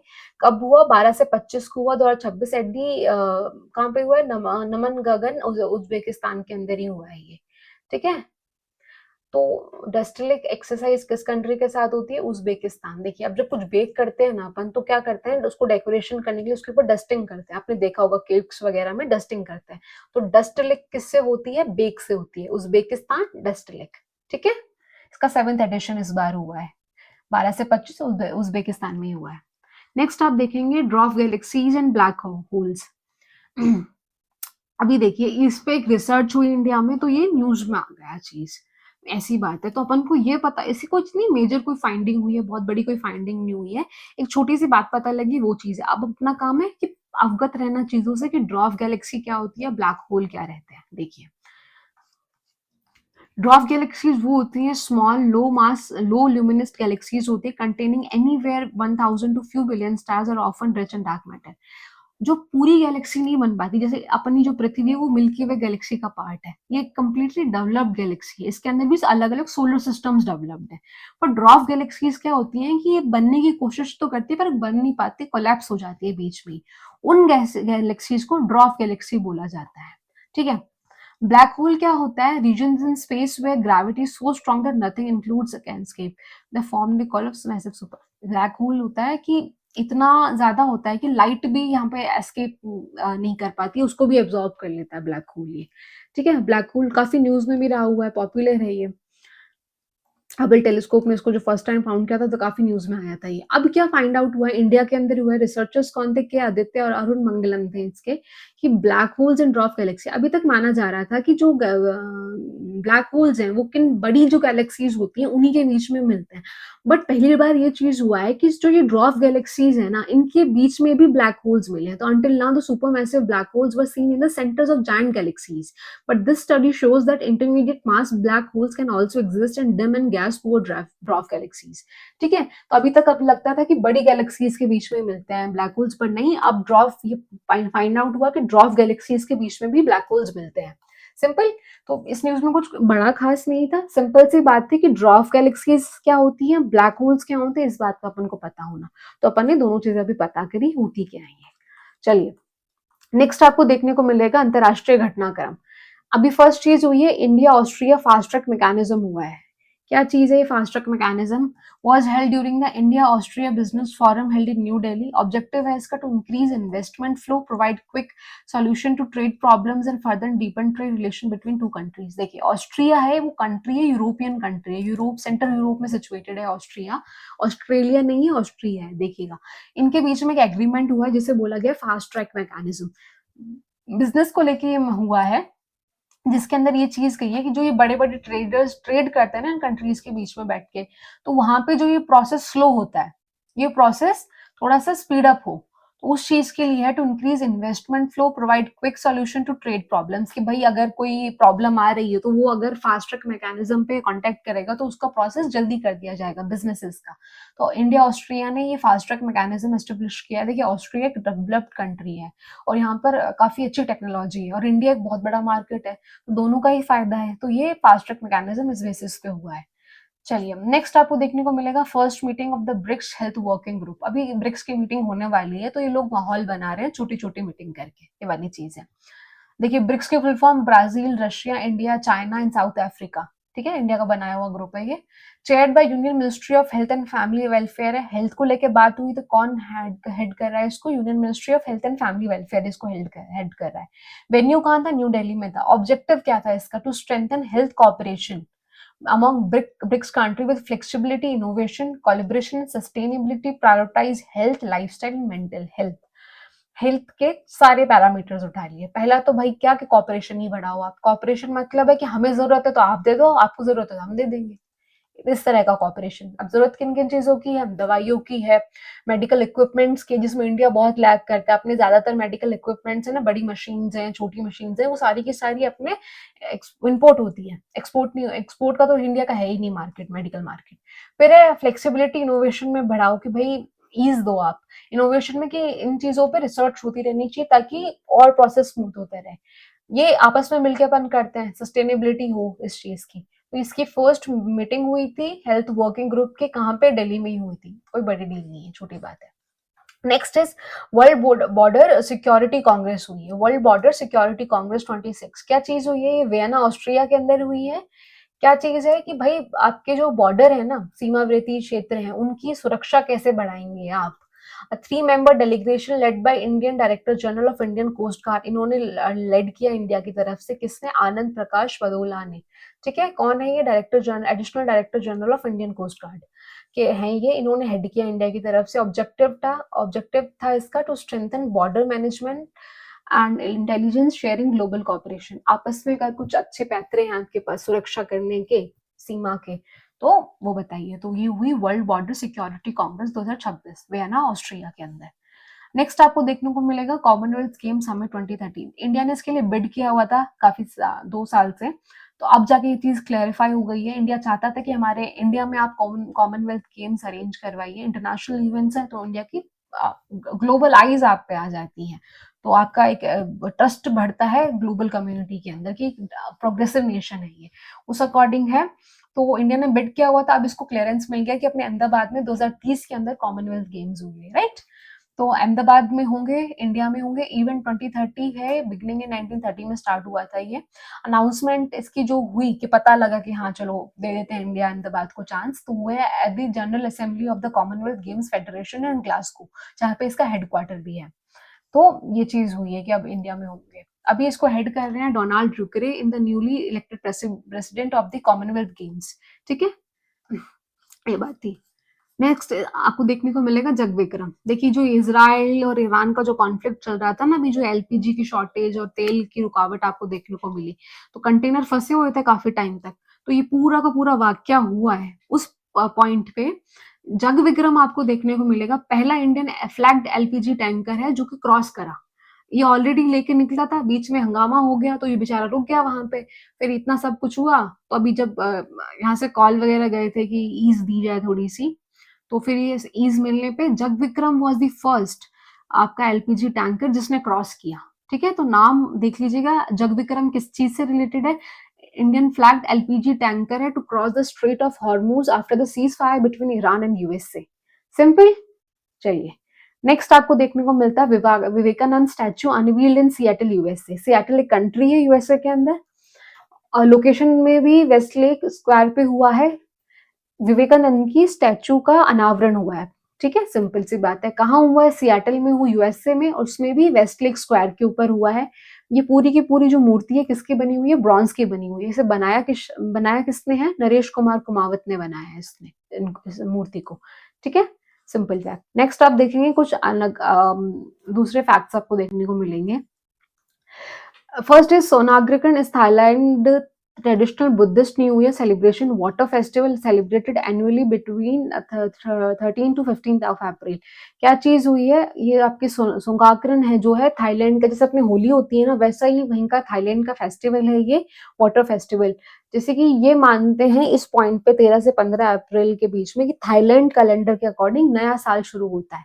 तो ये लोग वाटर फेस्टिवल करते हैं कि अगर वाटर डालेंगे तो प्योरिफिकेशन होगा आपका, कि पुरानी बुरी चीजें छोड़ के आप नई एक नया साल स्टार्ट कीजिए। तो वाटर फेस्टिवल हुआ है, जिस वाटर फेस्टिवल का नाम है सोनाग्रिकन, जो थाईलैंड का traditional Buddhist new year fest celebration है। नेक्स्ट आपको देखने को मिलेगा third session of India Norway trade investment dialogue हुआ है न्यू दिल्ली ऑन 16 ऑफ अप्रैल।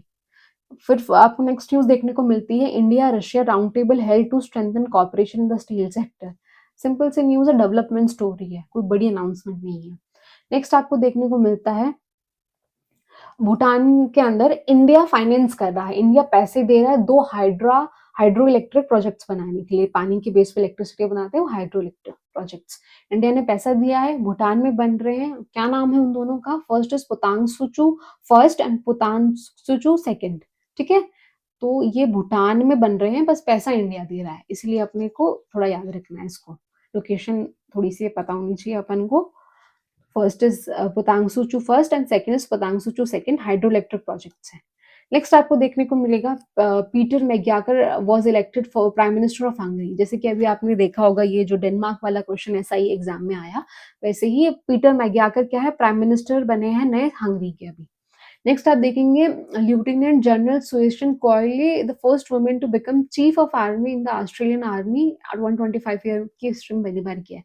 तो आपकी जो ऑस्ट्रेलिया की जो थल सेना है ना, उसने उन्होंने अपनी जो कमान है, हेड है, वो बना दिया है जनरल लेफ्टिनेंट जनरल सुएशन कॉयले। जो इनका नाम है वो जाता है इनका सुएशन कॉयले। ठीक है, ये इनका नाम है। इनकी जो पोस्ट है वो लेफ्टिनेंट जनरल है। इनको अभी हेड ऑफ द आर्मी बना दिया, थल सेना का बना दिया है। तो ग्लोबल लेवल पे फर्स्ट टाइम हुआ है किसी महिला को ये दी गई है, तो नाम काफी इंपॉर्टेंट हो जाता है। आरपीएससी क्वेश्चन पूछती रहती है, स्पेसिफिकली फर्स्ट ग्रेड एग्जाम के लिए तो जरूरी इंपॉर्टेंट हो जाता है। ठीक है, क्या नाम है? सुयेशन कॉयले, नाम देख लीजिएगा। ऑस्ट्रेलियन लैंड आर्मी की ये चीफ बनी है। नेक्स्ट आप देखेंगे योजनाएं एवं पहलपन देखेंगे। First is women initiative. देखिए क्या है इनिशिएटिव है, जैसे अपन लोग होती है ना, जो शॉपिंग करनी होती है, किसी भी तरह की चीजें आप खरीदते हैं, तो अपने पास कौन कौन से ऐप आते हैं? फ्लिपकार्ट आ गया, अमेजोन आ गया, मिंत्रा आ गया, नायका आ गया, मीशो आ गया, राइट? ये एप्स होते हैं। तो गवर्नमेंट ऑफ इंडिया ने क्या किया, ये काम तो उन्होंने 2019 में स्टार्ट कर दिया था, तब से लेके है, अब तो इसने एक अचीवमेंट होल्ड कर लिया, तो ये न्यूज में आया वापस से। तो वुमेन ने कैसे है कि गवर्नमेंट ने किया कि हम भी हमारी एक ऐसी ऐप बनाएंगे जिसमें गवर्नमेंट ऑफिस को सामान खरीदना होगा, तो वो इस ऐप्स के थ्रू खरीदेंगे। चलो, तो अच्छी बात है। अब बोला कि इस ऐप पे सामान बेचेगा कौन? अभी तक जो आपने मैंने नाम लिए नॉर्मल ऐप्स पे, जो आपकी नॉर्मल दुकानें होती है वो रजिस्टर करती है खुद पर, अपना सामान बेचती हैं। बट ये जो गवर्नमेंट खरीदना चाहती है डिजिटल प्लेटफॉर्म पे, ये यहाँ पे बेचेगा कौन सामान? तो बोले कि आप एक काम कीजिए, इस पे कहते हैं लेडीज को हैंड ओवर करते हैं इसका पूरा का पूरा फ्लैग।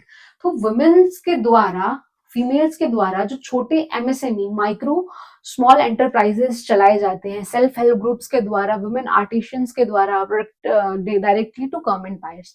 तो ये जो छोटे छोटे चीजें फीमेल्स के द्वारा बनाई जाती हैं, ये खुद को इस पे रजिस्टर करके गवर्नमेंट ऑफिसेज इनसे खरीद सकते हैं। इसके अंदर भी किस प्रकार का सामान आ गया?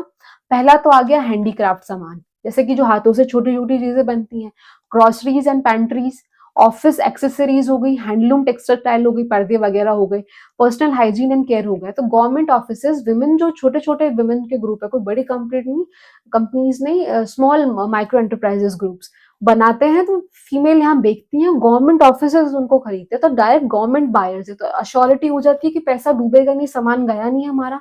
गवर्नमेंट एक बहुत अच्छा अश्योर्ड बायर है। तो ये वुमेन इनिशिएटिव ये चीज है। अब इसके थोड़े फैक्ट अपन देखते हैं। फर्स्ट ये हुई 14 जनवरी 2019 को लॉन्च की गई थी। कहा? गवर्नमेंट ई मार्केट प्लेस, के under the ministry of commerce and industry, ठीक है। ऑब्जेक्टिव था कि डिजिटल प्लेटफॉर्म देना to women, maybe micro और स्मॉल एंटरप्राइजेस को, सेल्फ हेल्प ग्रुप्स को and women artisan to sell their products directly to government buyers. सब वो अभी बात वो करी वही, कौन कौन से प्रोडक्ट हैं, handicrafts, groceries, office accessories, handloom, textiles and personal hygiene and cares. Next आपको देखने को मिलेगा गवर्नमेंट ई मार्केट प्लेस, 9 अगस्त 2016 से अस्तित्व में है। ये क्या चीज है? Is an online portal of the government of India which provides a transparent, efficient and paperless platform for procurement of the common goods and services used by the government departments. ठीक है, जितने भी डिपार्टमेंट हैं, ministries हैं, आपके PSUs हैं, पंचायत हैं, cooperative societies हैं, सबको छोटा मोटा सामान चाहिए तो वो लोग यहाँ से सामान खरीदते हैं। इस जगह का नाम है गवर्नमेंट ई मार्केट प्लेस। 16 से अस्तित्व में है ये, ठीक है। ऐसा ही एक और गवर्नमेंट इनिशिएटिव लॉन्च किया हुआ है जो कि है स्वायत्त startup women and youth advantage through E transaction, ठीक है, 19 में लॉन्च किया था ये भी। तो वुमेन इनिशिएटिव समझ में आ गया। आप लोगों को मोस्ट ऑफ ने देख रखी होगी आपने गैंग्स ऑफ वासेपुर करके मूवी, उसमें एक सॉन्ग आता है वुमेनिया सॉन्ग करके, है ना। तो ये उसी के बेसिस का कहीं आसपास का इनिशिएटिव गवर्नमेंट ने स्टार्ट किया जिसमें औरतें सामान बेचती हैं, गवर्नमेंट खरीदती है। चलिए, नेक्स्ट आपको देखने को मिलेगा ई सेफर इनिशिएटिव। ये भी बहुत नया और बहुत ही अच्छा कॉन्सेप्ट निकाला है। इस इनिशिएटिव के अंदर देखिए, इसके अंदर हर आ रहा है जो कि महिला से सिचुएट करता है। ई सेफर इनिशिएटिव क्या है? ये बनाएगा साइबर सखी। मतलब है कि अपने ही गांवों में से, स्पेसिफिकली गांवों में से ही एक एक महिलाओं को पिक किया जाएगा जिनको डिजिटल नॉलेज दी जाएगी कि ये जितने फ्रॉड होते हैं, ऑनलाइन ट्रांजैक्शंस हो गई, ये सारी चीजें हो गई। तो आपने नोटिस किया होगा कि फीमेल्स को ज्यादातर नॉलेज होती नहीं है, खासकर जो ग्रामीण वर्ग से आती हैं उनको तो कमी नॉलेज होती है पूरे के पूरे ये इलेक्ट्रॉनिक सिस्टम की, और ये नेट के पे जो भी ई फाइनेंसिंग होती है इनके पे फ्रॉडिंग के बहुत ज्यादा एक्सपोज रहती हैं वो। तो इसी चीज के ऊपर गवर्नमेंट ने साइबर सखी बनाने का डिसीजन लिया है। अब ये आता किसके अंडर है? ई सेफर इनिशिएटिव के अंदर। इसको किसने लॉन्च किया है? सीडैक ने लॉन्च किया है। सीडैक क्या है? Centre for development of advanced computing, Hyderabad में है। जो कि आपको पता हो, सीडैक एक बहुत बड़ा जो कि क्वांटम मतलब डेवलप करता है कंप्यूटर्स को। तो सीडैक वो अपना नेशनल इंस्टीट्यूट्स में से काउंट होता है एक ये, ठीक है। तो इन्होंने इनिशिएटिव लिया है रिलायंस फाउंडेशन के साथ में मिलके, right. Scientific body under the ministry of electronics and information technology with the Reliance foundation. ये देखिए, रिलायंस फाउंडेशन के साथ में मिलकर इन्होंने इनिशिएट किया है कि हम बनाएंगे साइबर सखी। ऑब्जेक्टिव है to provide digital security and financial literacy to 10 lakh women in rural India by training them as cyber Sakhi 2029। अब हर गांव में से एक फीमेल को 10 लाख वुमेन्स होंगी पूरे इंडिया में से, उनको पिक किया जाएगा जिन्हें आपके फाइनेंशियल लिटरेसी दी जाएगी, है ना। और दूसरा डिजिटल सिक्योरिटी, डिजिटल सुरक्षा दी जाएगी, वित्तीय साक्षरता प्रदान करी जाएगी, और साइबर दीदी के नाम से, वो साइबर सखी के नाम से वो जानी जाएंगी। 2029 तक ये उनको अचीव करना है। तो ई सेफर इनिशिएटिव किसने चलाया? सीडेक हैदराबाद ने चलाया, रिलायंस के साथ मिलकर चलाया है आपके साइबर सखी बनाने के लिए। चलिए, नेक्स्ट न्यूज आप देखेंगे, नेशनल एग्रीकल्चर मार्केट, ई नाम मार्केट। जैसे ही मंडी वाला कॉन्सेप्ट होता है ना, ये इलेक्ट्रॉनिक मंडी है, ऑनलाइन मंडीज है।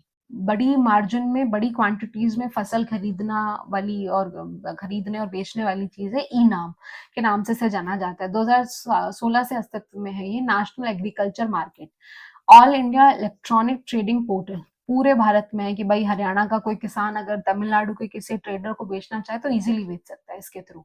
स्टार्ट हुई थी 14 अप्रैल 2016 को। इम्प्लीमेंटेशन इसका किसने कराया? Department of agriculture and farmers welfare through small farmer agri businesses consortium ने, ठीक है। हेल्पलाइन नंबर इसका ये है। वाइड नेटवर्क है इसका कि अभी तक 1656 मंडीज इस पे रजिस्टर कर चुकी हैं। जो कि आपको पता होगा, जो लोग ग्रामीण परिवेश से आते हैं उनको पता होगा मंडियों का कॉन्सेप्ट के आसपास बड़ी बड़ी मंडीज होती हैं। तो वो उनमें से कुछ 1656 मंडीज है वो ऑनलाइन रजिस्टर इस पे करवा चुकी है। 23 स्टेट और 4 यूनियन टेरिटरीज मार्च 2026 तक अचीव किया जा चुका है। और 1.80 करोड़ फार्मर इस पे ऑलरेडी रजिस्टर करा चुके हैं, और 2.73 लाख ट्रेडर्स इस पे करवा चुके हैं, ठीक है। फिर है farmer producer organisation registered on the e NAM platform by March 26 तक 1.80 फार्मर, 2.73 लाख ट्रेडर्स और फार्मर प्रोड्यूसर ऑर्गेनाइजेशंस जो हैं कि भाई अपना किसान अपना सामान लाते हैं, कुछ ऑर्गेनिक वाला आजकल कॉन्सेप्ट चल रहा है तो इन ऑर्गेनाइजेशन को बेचते हैं, उनमें भी 4724 farmer producer organisation already register कर चुकी है इस पे। क्या चीज है? Integration of electronic negotiable warehouse receipt, e NAM ENWR करके जनरेट होती है ई नाम पे। कि देखो क्या होता है, अपनी फसल लेके किसान पहुंचा, मंडी के अंदर पहुंचा, वहां पे अगर आपकी मंडी डिजिटलाइज है, ई नाम पे रजिस्टर्ड है, तो आप क्या करेंगे, वहां पर ऑफिस होगा कोई, वहां पे जाएंगे आप इसी का और बोलेंगे कि मैं फसल आया। अब उस फसल की होगी टेस्टिंग, ठीक है, क्वांटिटी क्वालिटी, मेजरली क्वालिटी देखी जाएगी, क्वांटिटी देखी जाएगी, उसके बेसिस पे वो सब कुछ हो गया कि बोले हाँ हाँ ये पैरामीटर्स पे ठीक है ठीक है, तो अब आपकी एक रिसिप्ट जनरेट होगी जिसको बोला है ENWR, जिसे बोलते हैं electronical negotiable warehouse receipt. ठीक है, ये जनरेट हो गई, किसान को दे दी है कि भाई आपका माल यहाँ पे रखा हुआ है हमारे हाउस के अंदर और ये रिसिप्ट आपके पास में है। अब ये रिसिप्ट चढ़ गई ऑनलाइन। अब कहीं भी कोई दूर ट्रेडर बैठा हुआ है किसी दूसरे स्टेट के अंदर, उसने देखा कि ऐसी इस क्वालिटी का ये माल आया हुआ है इतना इतना, उसे खरीदना है अच्छी बल्क क्वांटिटी में, तो वो लगाएगा, बिडिंग स्टार्ट होगी कि हम इतना देंगे और हम इतना देंगे, वो चीज होगी। वहां पे एक चीज फाइनलाइज हो गई, उस ट्रेडर ने वो खरीद लिया ऑनलाइन ही बैठे बैठे, तमिलनाडु केरला से कहीं, आपका सामान बिक गया, आपके पास ऑनलाइन ही ट्रांजेक्शन हो गया, आपके बैंक अकाउंट में पैसे आ जाएंगे, आपका सामान चला गया, आपका माल फसल चली गई आपकी। ठीक है, तो ये कॉन्सेप्ट है ई नाम का। मंडी का कॉन्सेप्ट है कि मंडी को ऑनलाइन चढ़ा दिया बेसिकली। अभी तक हालांकि 1656 मंडी ही ऑनलाइन रजिस्टर कर चुके हैं। आप अपनी मंडियों में आसपास देखना कि ये चीज है या नहीं वहां पे। नेक्स्ट आप देखिएगा, अभी अपन ने देखा कि क्या चीज है इलेक्ट्रॉनिक, ये क्या होती है, digital document that provides proof of agriculture produce deposited in warehouse registered under warehousing development and regulatory authority. ठीक है, वो अथॉरिटी जांच करके सब कुछ एक रिसिप्ट बना के दे देती है आपको, जो कि ऑनलाइन चढ़ती है। नेक्स्ट आपके पास में आती है गोवा डिपॉजिट रिफंड स्कीम। ये देखिए बहुत ही प्यारा कॉन्सेप्ट है, चलता है ऑलरेडी इंटरनेशनल लेवल पे कॉन्सेप्ट कुछ कंट्रीज के अंदर, खासकर यूरोपियन कंट्रीज के अंदर। भाई ऐसा कॉन्सेप्ट है ये कि जो अपनी बॉटल्स होती है ना, कि पेप्सी की बॉटल ले ली, पानी की बॉटल ले ली, ट्रैवल के टाइम ज्यादा लोग उठ लेते हैं, खरीदी, खत्म हो गया, फेंक दिया। गोवा ने बोला कि यार इसको तो रोकना पड़ेगा क्योंकि टूरिस्ट स्टेट है वो, तो उन्होंने बोला कि ये देखिए, उन्होंने बोला कि आप इसको एक उन्होंने प्लेज ली, बोला waste to wealth, wealth waste to wealth Objective है to prevent non-biodegradable waste like plastic, glass bottles, aluminium cans and multi-layer plastic (MLP) from littering beaches and roads and to promote recycling. कि भाई आप जो ये fact है ना इसको रोकना है अभी। तो कैसे रोकेंगे? तो बोला जब आप खरीदेंगे तो एक स्मॉल ग्रीन डिपॉजिट आप जमा करवाएंगे जो कि 2 से 10 रुपए के बीच का होगा। While purchasing a product, this amount will be refunded upon returning the empty container. कि आपने जमा कराई 2 से 10 रुपए, जब खरीदा, इसको बोला गया ग्रीन डिपॉजिट, अब आप जब इस बॉटल को वापस दे देंगे तो आपको ये पैसा वापस रिक्रेडिट हो जाएगा आपके। ठीक है, सिंपल। तो इसको नाम दिया गया Goa deposit refund scheme, DRS। ठीक है, अब इसका जो major component of the plan, चलिए तो वही वाली सेम चीज है। नेक्स्ट आपको देखने को मिलेगा Indian marine pool insurance, BAMI। ये चीज क्या है? Guarantee the duration the central government has issued a guarantee for a period of 10 years, has given a sovereign guarantee of 12,980 crore for can be extended for a further 5 years। Objective इसका है to provide protection of the Indian shipping industry during conflict in West Asia.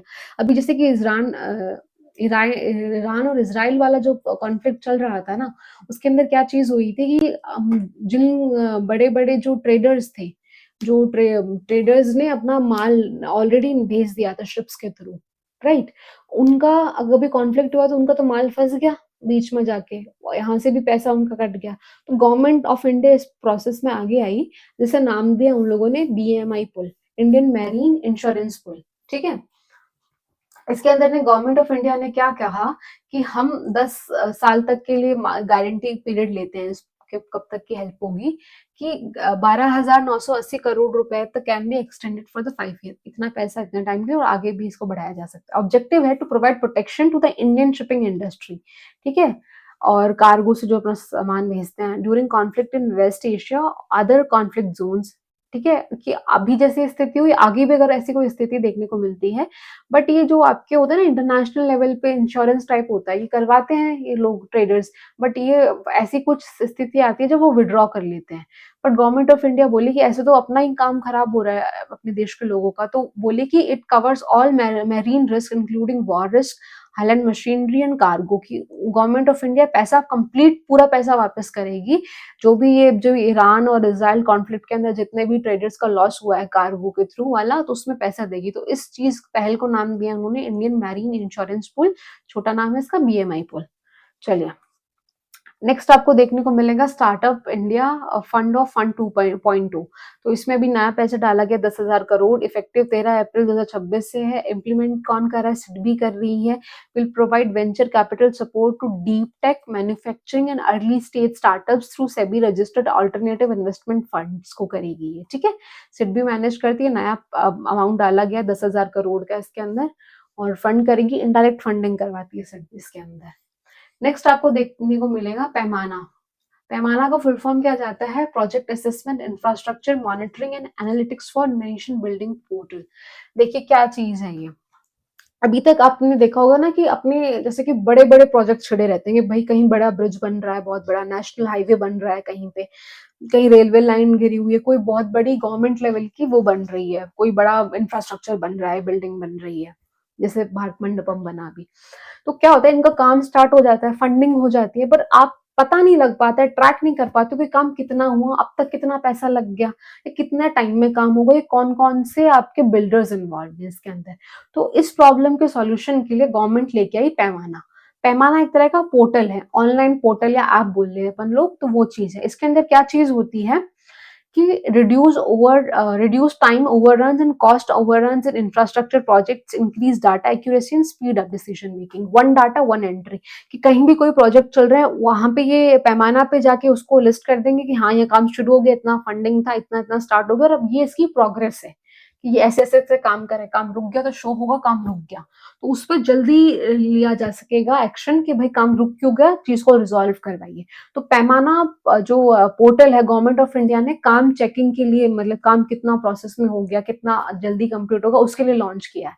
अब इस पे थोड़े से factual points पे आते हैं। देखिए ये कब लॉन्च हुआ? 25 सितंबर 2025 को किया। किस मिनिस्ट्री ने किया? स्टैटिस्टिक्स एंड प्रोग्राम इम्प्लीमेंटेशन ने इसको लॉन्च किया। रिप्लेसमेंट इसने किसका किया है? ऑनलाइन, इसका पुराना 2006 का जो था ऑनलाइन कंप्यूटराइज्ड मॉनिटरिंग सिस्टम, उसको रिप्लेस किया है पैमाना ने। दोनों ही इंपॉर्टेंट हो जाते हैं। पैमाना नाम की फुल फॉर्म, पैमाना ने किसको रिप्लेस किया है? ओसीएमएस को 2006 को रिप्लेस किया है। प्रिंसिपल किस प्रिंसिपल पे काम करती है? One data and one entry पे। ऑब्जेक्टिव है इसका to reduce overrun and cost overruns in infrastructure projects, increase data accuracy को इंक्रीज करना, स्पीड अप डिसीजन मेकिंग, ठीक है। अच्छा प्रोजेक्ट है कि काम रुक क्यों जाता है, पुल स्टार्ट हो गया, बन ही नहीं रहा, खत्म ही नहीं हो रहा, तो ये उन काम के लिए अच्छा है।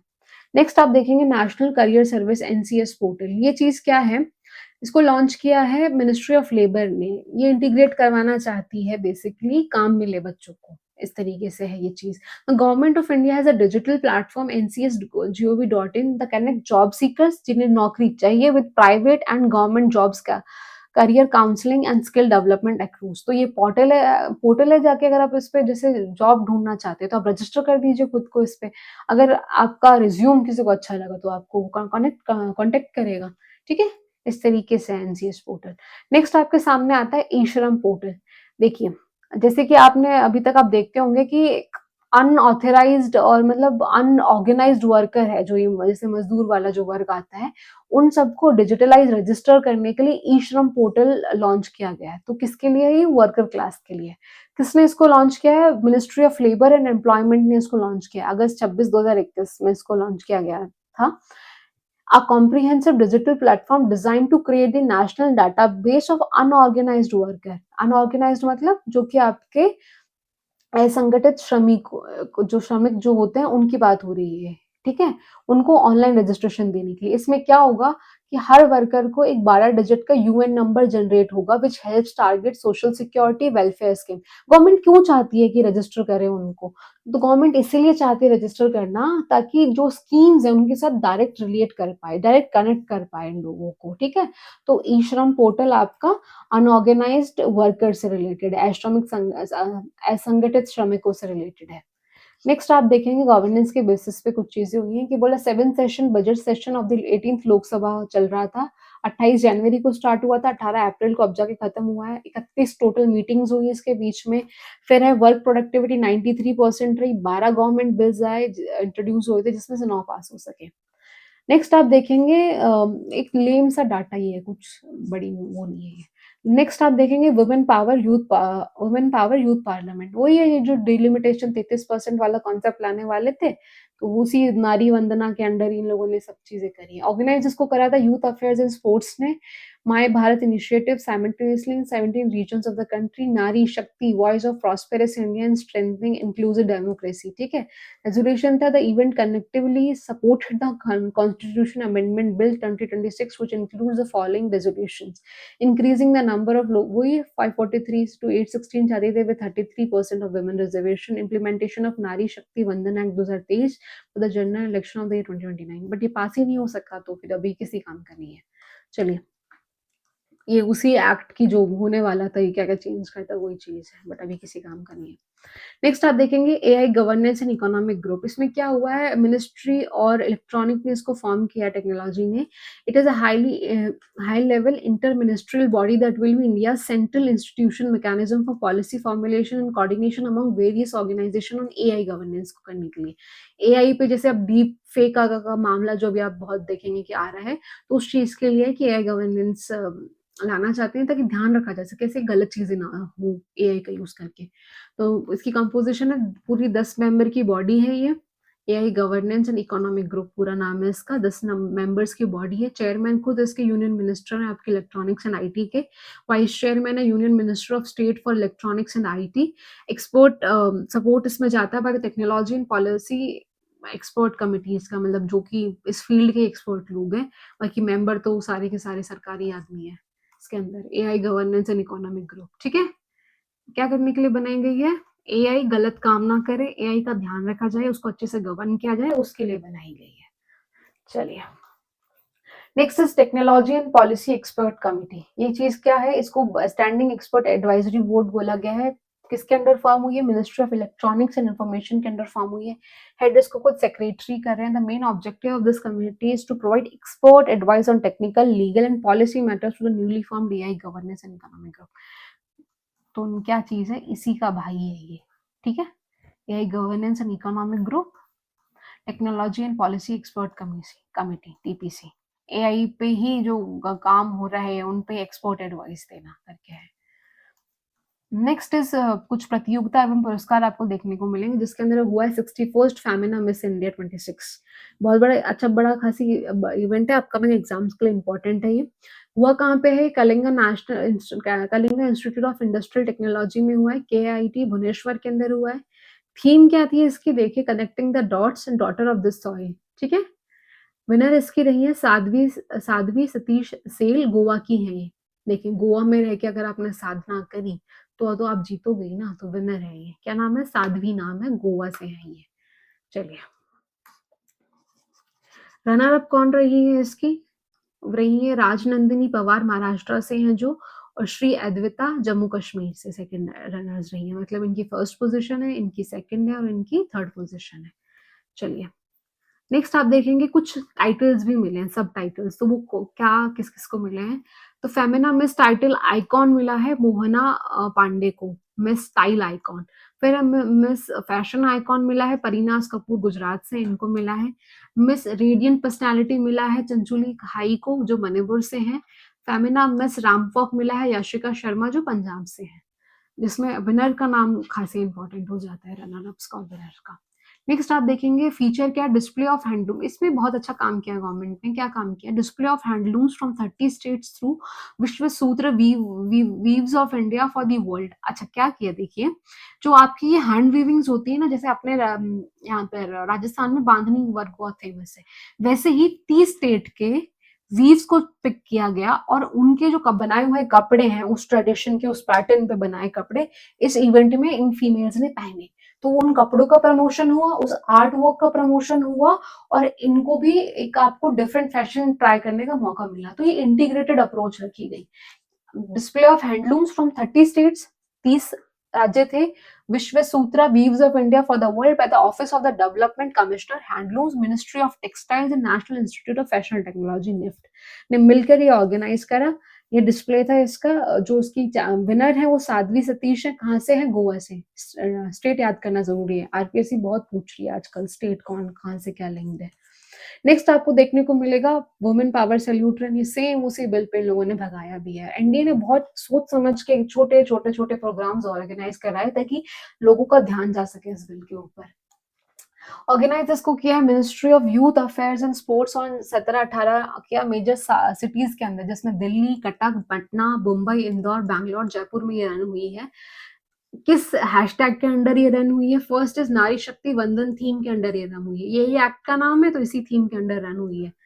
तो अभी मैराथन का कॉन्सेप्ट भी बहुत ज्यादा फेमस हो रहा है। नेक्स्ट आपको देखने को मिलता है इसका ऑब्जेक्टिव क्या है, to increase women's participation in governance and democratic processes to highlight women's empowerment. ठीक है, नेक्स्ट आप देखेंगे आरोग्य Bharat PM Jan Arogya auto education hackathon 2026। इसको ऑर्गेनाइज किसने कराया है, एनएचए ने कराया है, हेल्थ अथॉरिटी ने कराया है। ऑब्जेक्टिव है to make Ayushman Bharat claims adjudication faster and accurate through AI based solution. Grand finale इसका 8-9 मई को होगा। मतलब आइडियाज कलेक्ट करें अभी, जो फाइनल पिकिंग होगी वो 8-9 मई की होगी। तब होगी तब इसको इसमें रैंक्स आएंगी, विनर्स के नाम आएंगे, तब इसको बहुत अच्छे से पढ़ेंगे अपन।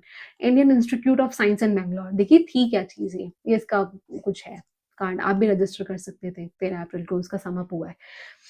गवर्नमेंट ऑफ इंडिया में भी जो आपकी आयुष स्कीम चलती है हेल्थ मिनिस्ट्री के अंडर, उसमें क्या होता है कि वो लोग देते हैं कि भाई आप फ्री इलाज करवा सकते हैं।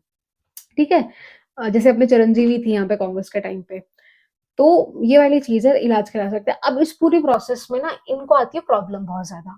आपने जैसे कभी किसी ने इसका यूज भी किया होगा ना, तो एक्सेप्ट नहीं करते हैं इसको जल्दी से हॉस्पिटल्स, क्योंकि बोलते हैं पैसा क्लियर नहीं होता आगे से। तो इन प्रॉब्लम से बचने के लिए, फाइनेंशियल प्रॉब्लम से बचने के लिए, इसका और थोड़ा सा ऑटोमेशन पार्ट लेके आने के लिए, काम को ईज दिलाने के लिए हैक्थिन ऑर्गेनाइज करी आपकी, जिसका नाम था एबीपीएमजे, आरोग्य भारत प्रधानमंत्री Jan Arogya auto education hackathon. Government चाहती है सॉल्यूशन ला के दो, उसमें से हम एक्सेप्ट करेंगे। जो कि ग्रैंड फिनाले है ना, वो ये क्या क्या सॉल्यूशन एक्सेप्ट हुए वो बताएगी गवर्नमेंट। ठीक है, तो इस तरीके से इनिशिएटिव लिया गवर्नमेंट ने काम को ईज दिलवाने के लिए, लोगों से सॉल्यूशन पूछे इस चीज का। नेक्स्ट आप देखते हैं कुछ चर्चित व्यक्तित्व दिवस एंड नियुक्तियां। अभी महात्मा ज्योतिराव फूले की जो आपकी बर्थ एनिवर्सरी, जो जयंती आई थी, उस वजह से अपन इनको न्यूज में पढ़ रहे हैं। तो एक थे कौन, great social reformer, philosopher, writer थे। एजुकेशनल रिफॉर्म्स इन्होंने बहुत बड़े करे थे, स्पेसिफिकली फीमेल्स के लिए बहुत बड़े करे थे इन्होंने और इनकी वाइफ ने। Phule and his wife Savitri Bai started India's first girls school 1848 में स्टार्ट किया था। लेटर स्टार्टेड इवनिंग स्कूल, जिससे अभी जो कॉन्सेप्ट चलता है सिटीज के अंदर नाइट स्कूल्स का, तो इन लोगों ने 1855 में कॉन्सेप्ट सोच के देखी, कितनी बड़ी बात है, कितने ज्यादा ये रहे होंगे आगे। फिर है टाइटल ऑफ महात्मा, इनको मिला 11 मई 1888 को by Maharashtra social worker Vitthal Rao Krishna ji Vandekar के द्वारा मिला। एंटी कास्ट मूवमेंट चलाया इन्होंने। फूले फाउंडेड द सत्यशोधक समाज 1873 में टू एबॉलिश, ये सारा का सारा स्टैटिक डाटा है, caste hierarchy and compared caste operation, Gulamgiri to American slavery इन्होंने कंपेयर किया था। मेजर इनकी कुछ बड़ी बड़ी बुक आई, तो वो कौन कौन सी आई थी, तृतीय रतन आई थी, पोवाड़ छत्रपति शिवाजी राजा भोसले यांचा आई थी, गुलामगिरी आई थी इनकी। फिर क्या आई थी, संकेताचार्य आसूड़ करके एक बुक आई थी इनकी, महाराष्ट्रियन लैंग्वेज में थी, मराठी में थी ये बुक। फिर इनका जो प्रेरणा स्रोत बोलते हैं, ये Thomas Paine's book the rights of man को मानते हैं प्रेरणा स्रोत। फिर बोलते हैं nationwide commemoration of 200 birth anniversary of Mahatma Jyoti Phule from 11 April to 11, अभी इनका चल रहा है programme under Phule across India. तो ये इनका जयंती था, इस वजह से अपन ने इनको पढ़ा। ये जितना भी डाटा सारा स्टैटिक डाटा जो कि आप हिस्ट्री में पढ़ते हैं, मॉडर्न हिस्ट्री में अपन इसको पढ़ते हैं। नेक्स्ट आप देखेंगे कर्नल सोनम वांगचू, महावीर चक्र प्राप्त था इनको। क्या हुआ है इनका देहांत हुआ है 10 अप्रैल 26 में। लद्दाख लायन के नाम से जाना जाता था। The lion dies, Sonam Wangchuk, Ladakh lion.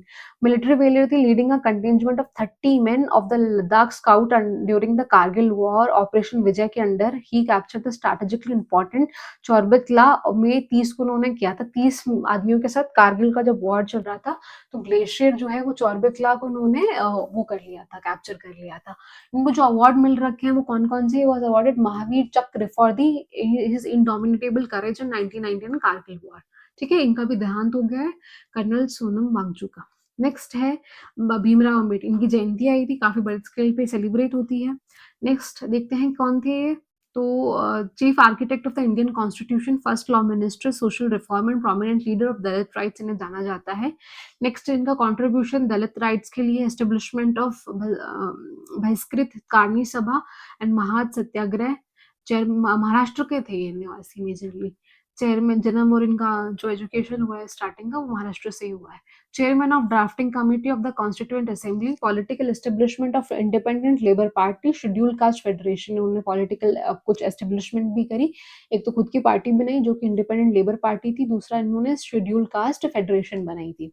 Next है इनकी कुछ फेमस बुक है, जिसमें मूक नायक बहुत ही पॉपुलर बुक है। द अनटचेबल्स भी है, annihilation of caste, the rise and fall of Hindu women. Awards इनको मिले हुए हैं, भारत रत्न मिला था इनके मरने के बाद, मिला था 1990 में मिला था। Final year converted to Buddhism in 1956, right.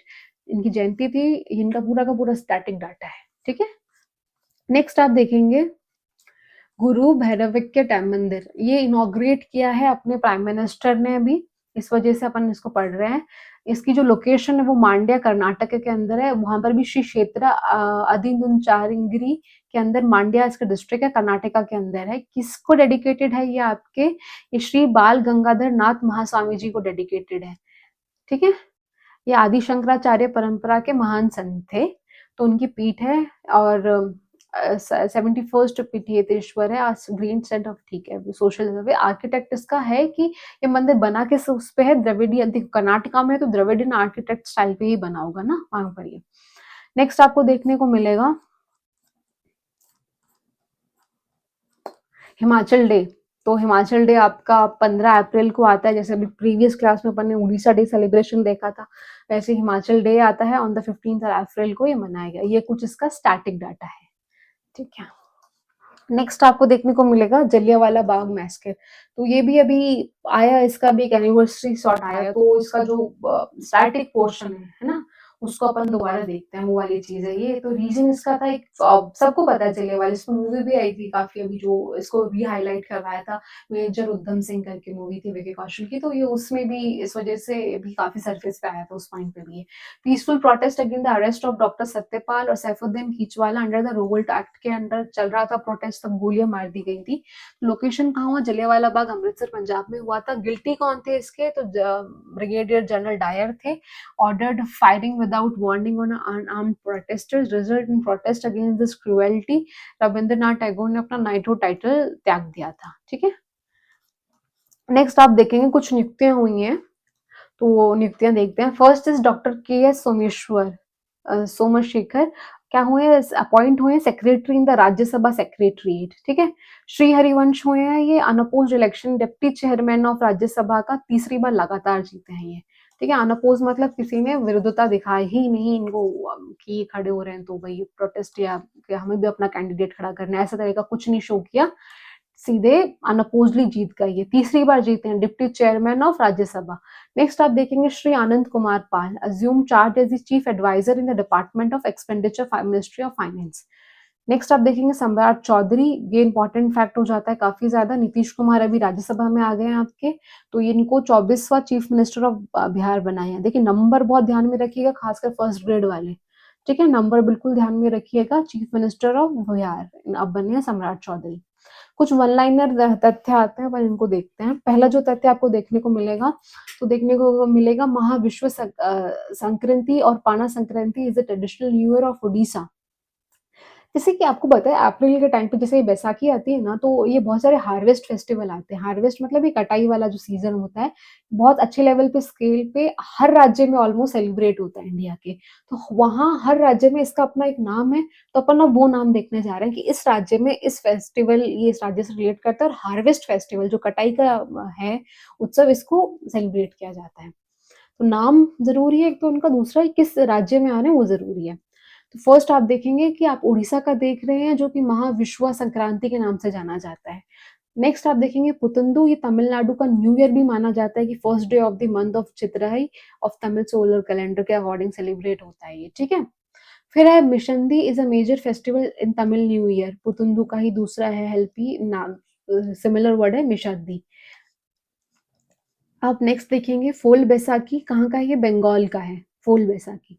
फिर आप देखेंगे विशु करेला, तो वे जैसे कि करेला जब खाते हैं तो कड़वा होता है तो विष जैसा लगता है अपन को ना, तो करेला क्या है? विष वाला है, तो विशु करेला में केरला में सेलिब्रेट होता है। नेक्स्ट इज़ रोंगाली बिहू, असम में सेलिब्रेट होता है। फिर वैशाखड़ी हिमाचल प्रदेश में होता है, तो जैसे बैसाखी पंजाब में बोलते हैं तो वैशाखड़ी हिमाचल प्रदेश में बोलते हैं। ठीक है, ये फेस्टिवल्स थे, इस पे बहुत अच्छा एमसीक्यू भी है एक, मैच द फॉलोइंग टाइप, अपन उसको सॉल्व करेंगे अभी। नेक्स्ट है chief minister of defence staff, रण संवाद जो अपन ने पिछले वाले न्यूज़ के वीडियो के अंदर इसको बहुत अच्छे से कवर किया था, रण संवाद 2037 को, बोल रहे will be organised on the theme of high intensity operation in transparent and expanded battle space challenges, force uses and force protection पे होगा। Next integrated farming model is a hybrid approach combining agriculture with animal husbandry, fisheries, horticulture based on zero waste principle. तो government क्या बोल रही है कि आप है ना अब पशुपालन भी करो और खेती भी करो, किस अकॉर्डिंग करो, जो किसान ज्यादातर पशुपालन करते हैं तो इंटीग्रेटेड फार्मिंग मॉडल के ऊपर करता है। हाइब्रिड अप्रोच लेनी है कि भाई आपका जीरो वेस्ट निकलना चाहिए, कि बोला गोबर भी आ रहा है तो उसको बायोगैस बनाओ आप लोग, राइट? और जो भी फार्मिंग से एग्रीकल्चर से जो भी फसल बच रही है उसको जानवरों के किसी प्रोसेस में यूज करो आप। तो ये इंटीग्रेटेड फार्मिंग मॉडल के नाम से चीज इंट्रोड्यूस करवाई जा रही है। नेक्स्ट आप देखेंगे द खालसा पंथ was founded by Guru Gobind Singh ji on 13 April 1699 में, the day of Baisakhi at Anandpur Sahib. Khalsa Panth सिखों का वो पंथ है जो लड़ता है, फाइट करता है, ठीक है? नेक्स्ट आप देखेंगे the Indian institute of public administration celebrated 72nd founder day in new Delhi April. The event focused on artificial intelligence and good governance and public administration. Simple. Next है text book of paediatric gastroenterology hepatology nutrition, second edition, edit by Anupam Sibal and Saratha Gopam. तो ये doctors के लिए major book है, जिसके अंदर gastroenterology की बात करी गई। गैस्ट्रोएंटरोलॉजी क्या चीज होती है? आपके जो ये गैस से रिलेटेड प्रॉब्लम्स होती है ना, वो चीजों की हेप्टोलॉजी, लिवर की स्टडी होती है, उसे हेप्टोलॉजी बोलते हैं। और पेडियाट्रिक होता है जो बच्चों के प्रॉब्लम से डील करते हैं, डॉक्टर्स उसे बोलते हैं। तो उस पे एक बुक आई है सारनाथ गोपालन की और अनुपम सिब्बल की, सिंपल। फिर है कि has been awarded the competition medal for the significant CSR contribution of 17 point crore to Indian Red Cross Society financial. पैसा डोनेट हुआ है, not a big deal, right? इतना इंपॉर्टेंट न्यूज नहीं है। नेक्स्ट आप देखेंगे कुछ अभी क्या चीज हुई है कि कुछ एमओयूज हुए हैं, तो उस बेसिस पे है ये। तो आप देखेंगे कि the project title boost electric jump take off, ठीक है? ये किन के बीच में हुआ है? आपके डिपार्टमेंट कौन सा है? टेक्नोलॉजी डेवलपमेंट बोर्ड, ठीक है? किसका department? Department of science and technology plus KV aviation private limited Gurugram ने एक प्रोजेक्ट एमओयू साइन किया है, जो कि इसका नाम है boost electric jump take off. चलिए, नेक्स्ट आपको देखने को मिलेगा ministry of labour and employment ने प्लस पोर्टल गिगन टेक्नोलॉजीज ने एक नया चीज पोर्टल निकाला है, that is to enhance employability through national career services portal. NCS अब अभी जो अपन कंप्लीट भी करके आए हैं, वही चीज है कि आपको अगर जॉब चाहिए तो आप रजिस्टर कर दीजिए इसमें, ncs.gov.in नाम था उसका पोर्टल का, आप और मेरे जैसे लोग भी कर सकते हैं। तो वो उसमें क्या होगा कि जो प्राइवेट हो गई या गवर्नमेंट हो गई तो वो आपको अप्रोच करेगी अगर उनका आपका रिज्यूम आपको उनको ठीक लगता है। नेक्स्ट आपको देखने को मिलेंगे स्पोर्ट्स के न्यूज़ेस। तो स्पोर्ट्स में इस बार कुछ काफी बड़ी न्यूज़ेस आई हैं, अच्छे मेडल्स आए हैं इंडिया के पास में, एशियन लेवल पे, कॉन्टिनेंटल लेवल पे और इंटरनेशनल लेवल पे। देखते हैं फर्स्ट जो हुई आपकी एशियाई मुक्केबाजी चैंपियनशिप, बॉक्सिंग इवेंट हुआ फर्स्ट आपका। हुआ कहाँ पे? मंगोलिया उल्बानटार के अंदर हुआ। रैंक 1 आई है कजाकिस्तान की, रैंक 2 आई है भारत की, रैंक 3 आई है उज्बेकिस्तान की। हम लोगों ने कौन सी रैंक ली है? रैंक 2 ली है। टोटल मेडल्स हम लोगों ने 16 लिए हैं। कजाकिस्तान इसलिए 15 मेडल के साथ टॉप पे, इसने एक मेडल गोल्ड का लिया है। तो गोल्ड का जो मेडल ज्यादा लेता है वो रैंक उसकी इंप्रूव होती है, ऐसा है ये चीज। ठीक है, तो टोटल हम लोगों ने 16 मेडल्स लिए, जिसके अंदर टोटल 5 मेडल्स थे हमारे गोल्ड, जिसमें से 4 फीमेल्स एंड 1 मेल ने जीता। और कजाकिस्तान के टोटल 66 गोल्ड मेडल्स थे, राइट। अब एक इंपॉर्टेंट चीज कवर करते हैं कि हमारे यहाँ पे गोल्ड मेडल किस किसने जीता है। देखिए आरपीएससी पूछे क्वेश्चन नाम पे, सीधा सीधा हिसाब है उनका। और यहाँ से तो अपनी राजस्थान की एक फीमेल रही है, तो अपने लिए और इम्पोर्टेंट हो जाती है ये बॉक्सिंग चैंपियनशिप। चलिए, पहला जो गोल्ड मेडल आया मीनाक्षी हुड्डा लेके आई है। मंगोलिया 48 केजी की वेट कैटेगरी रही है इनके, फर्स्ट ग्रेड वालों के लिए इंपॉर्टेंट है ये, राइट। मंगोलिया के नुमांडरी अल अलमान को हराया। देखिए आरपीएससी पूछती है कि किसको हरा के मेडल आया है, राइट। तो अपने लिए थोड़ा सा इंपॉर्टेंट हो जाता है, खासकर जो राजस्थान का अगर आपको प्लेयर दिखे तो उसका तो जरूर याद कीजिएगा कि इसने किसको डिफीट किया है।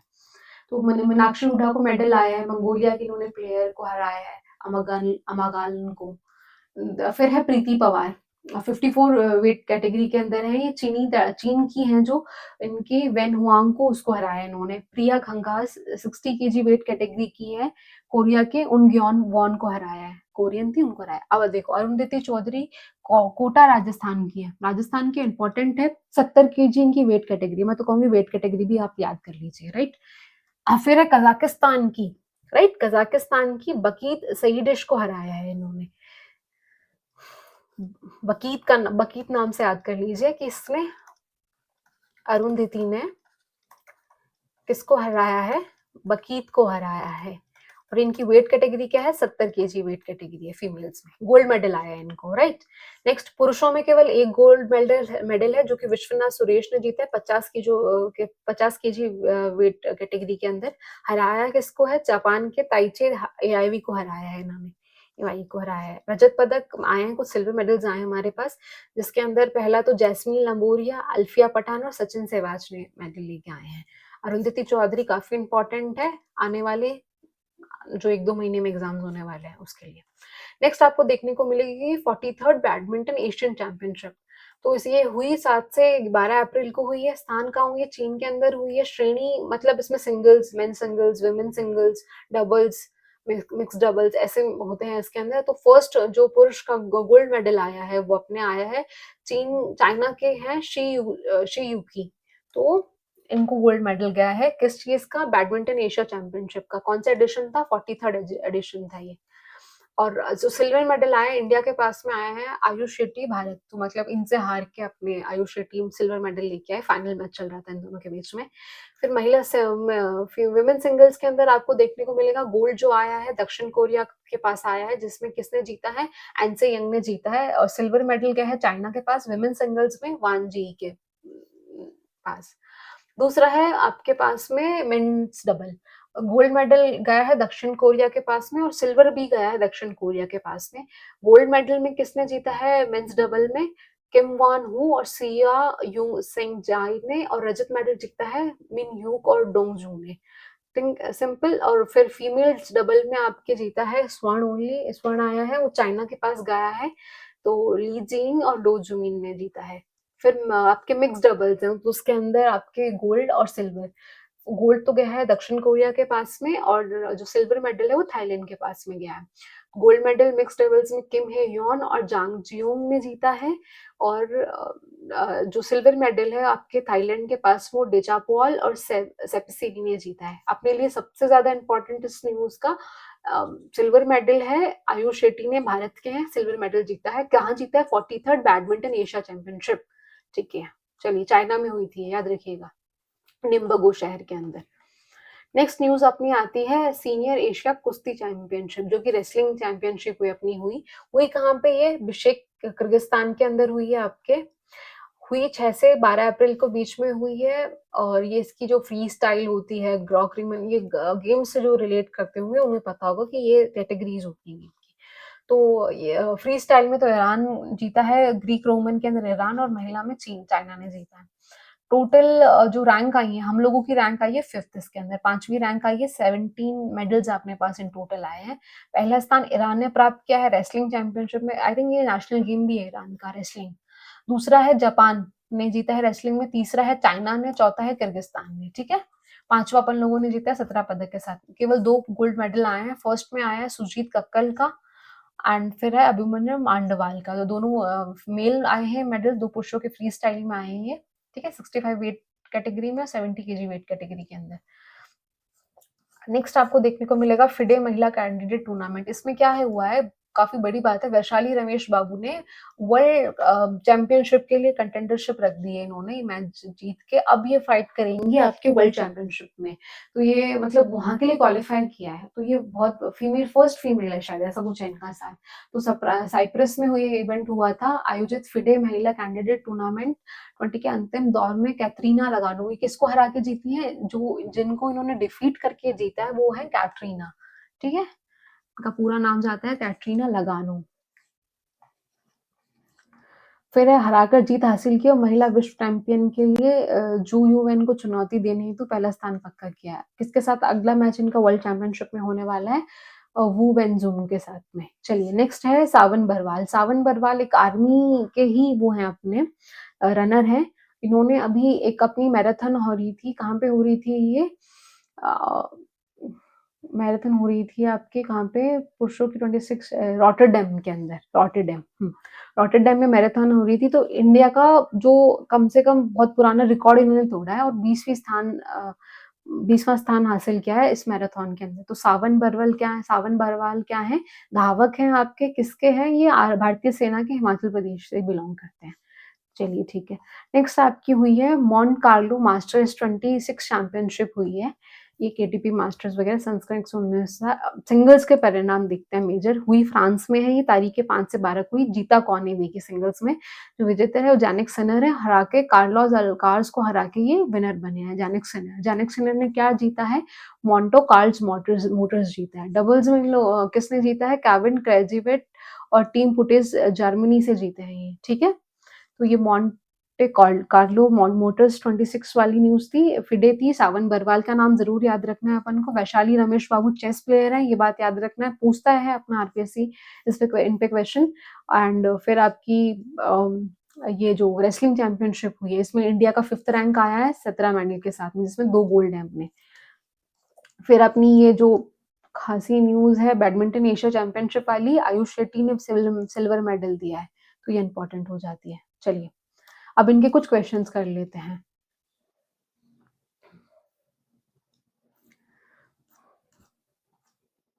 तो देखिए पहला क्वेश्चन अपन ने कर लिया था, फिर आता है सेकंड क्वेश्चन भी कर लिया था, थर्ड क्वेश्चन भी कर लिया था, फोर्थ क्वेश्चन भी कर लिया था, फिफ्थ क्वेश्चन देखते हैं।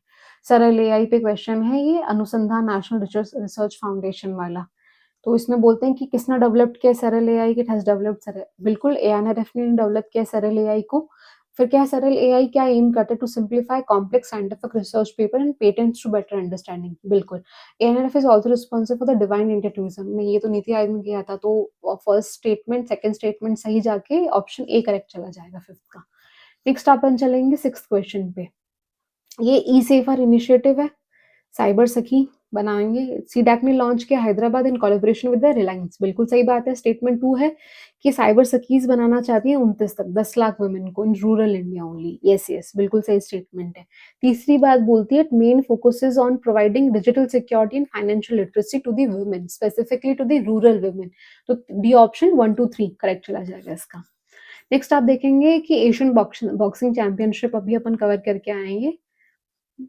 देखिए फर्स्ट है कि इवेंट जो हुआ था मंगोलिया के अंदर ही हुआ था, बिल्कुल है। India one the highest number of medal 16 among all participation countries, but rank 2 आई थी हमारी, यस।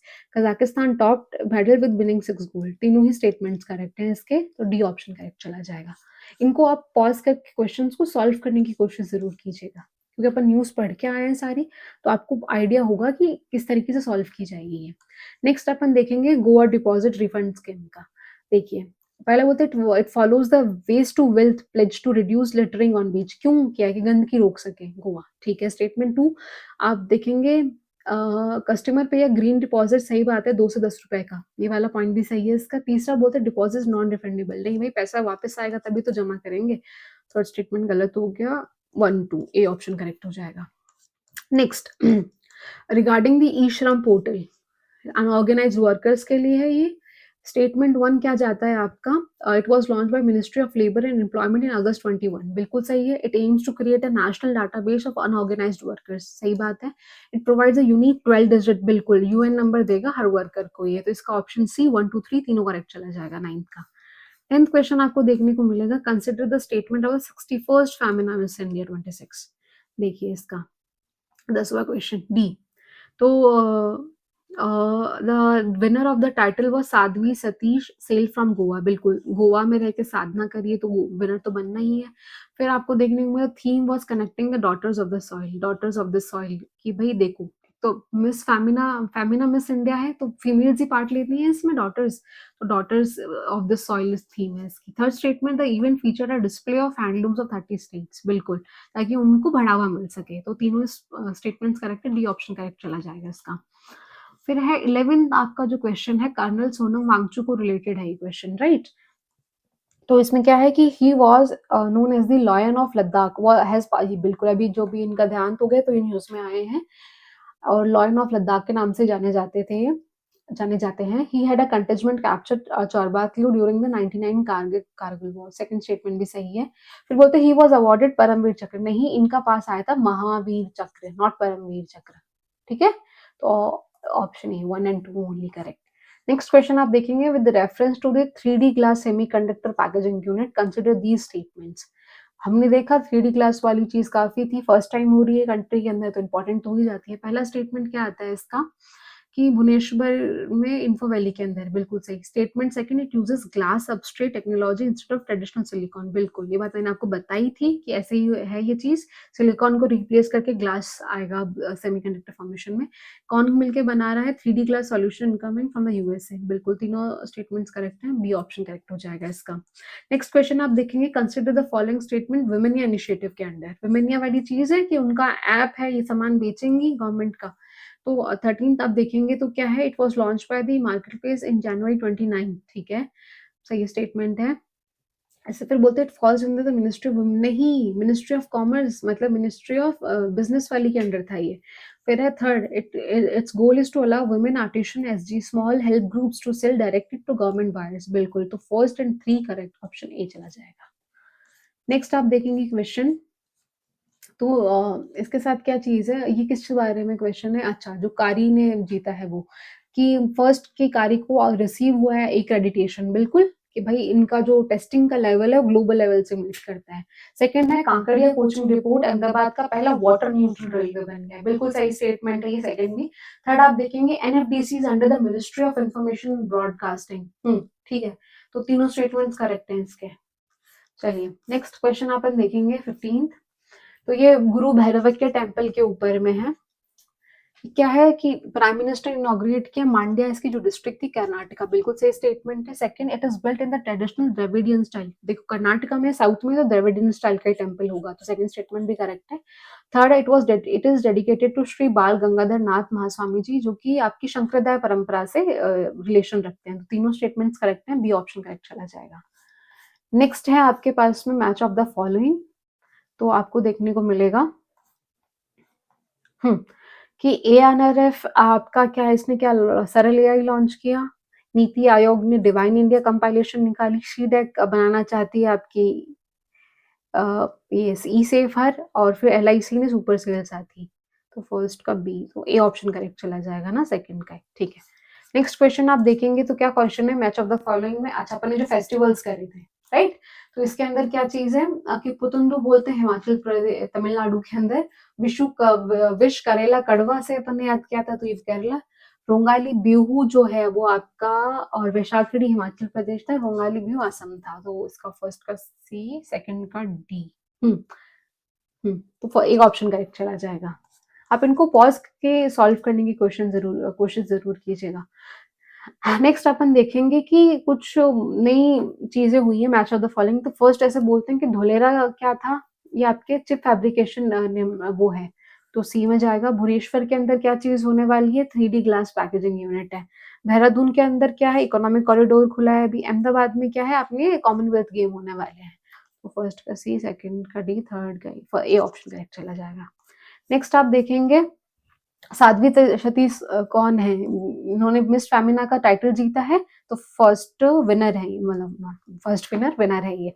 फिर आपको देखने को मिलेगा राजनंदिनी पवार, ये सेकंड फर्स्ट रनर अप रही हैं। मोहन पांडे ये आपकी स्टाइल आइकॉन रही हैं, और परिनाज कपूर फैशन आइकॉन रही हैं। तो ऑप्शन ए जाना चाहिए इसका भी। फॉन्ट ऊपर नीचे हो रखे हैं अभी इसमें।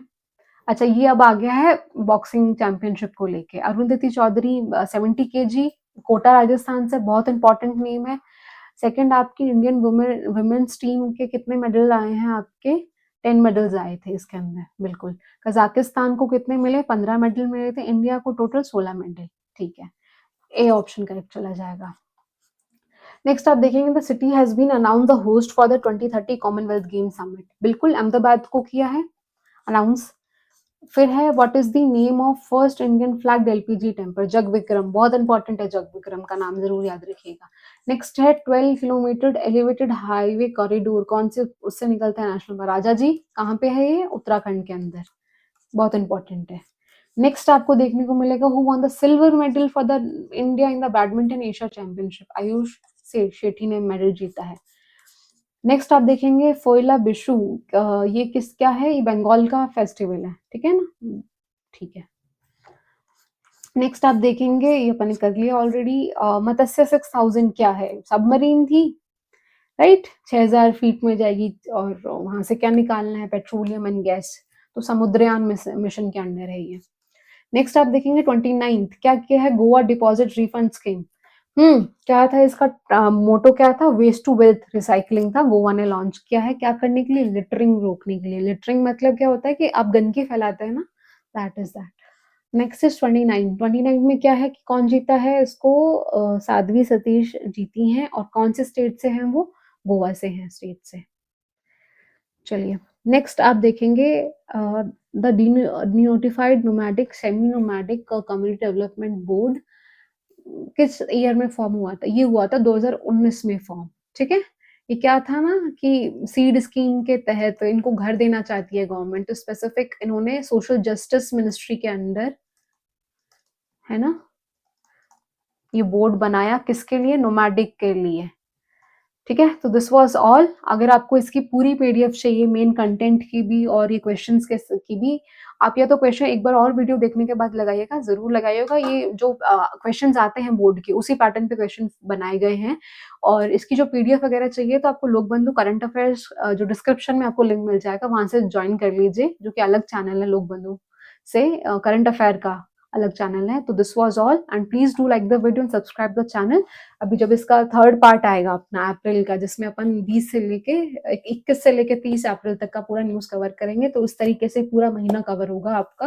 और उसके बाद आपको मैगजीन देखने को मिलेगी पूरे मंथ की, राइट। क्लासेस ऐसे ही चलती रहेंगी, राजस्थान की भी और इंडिया वर्ल्ड की भी। And thank you for watching.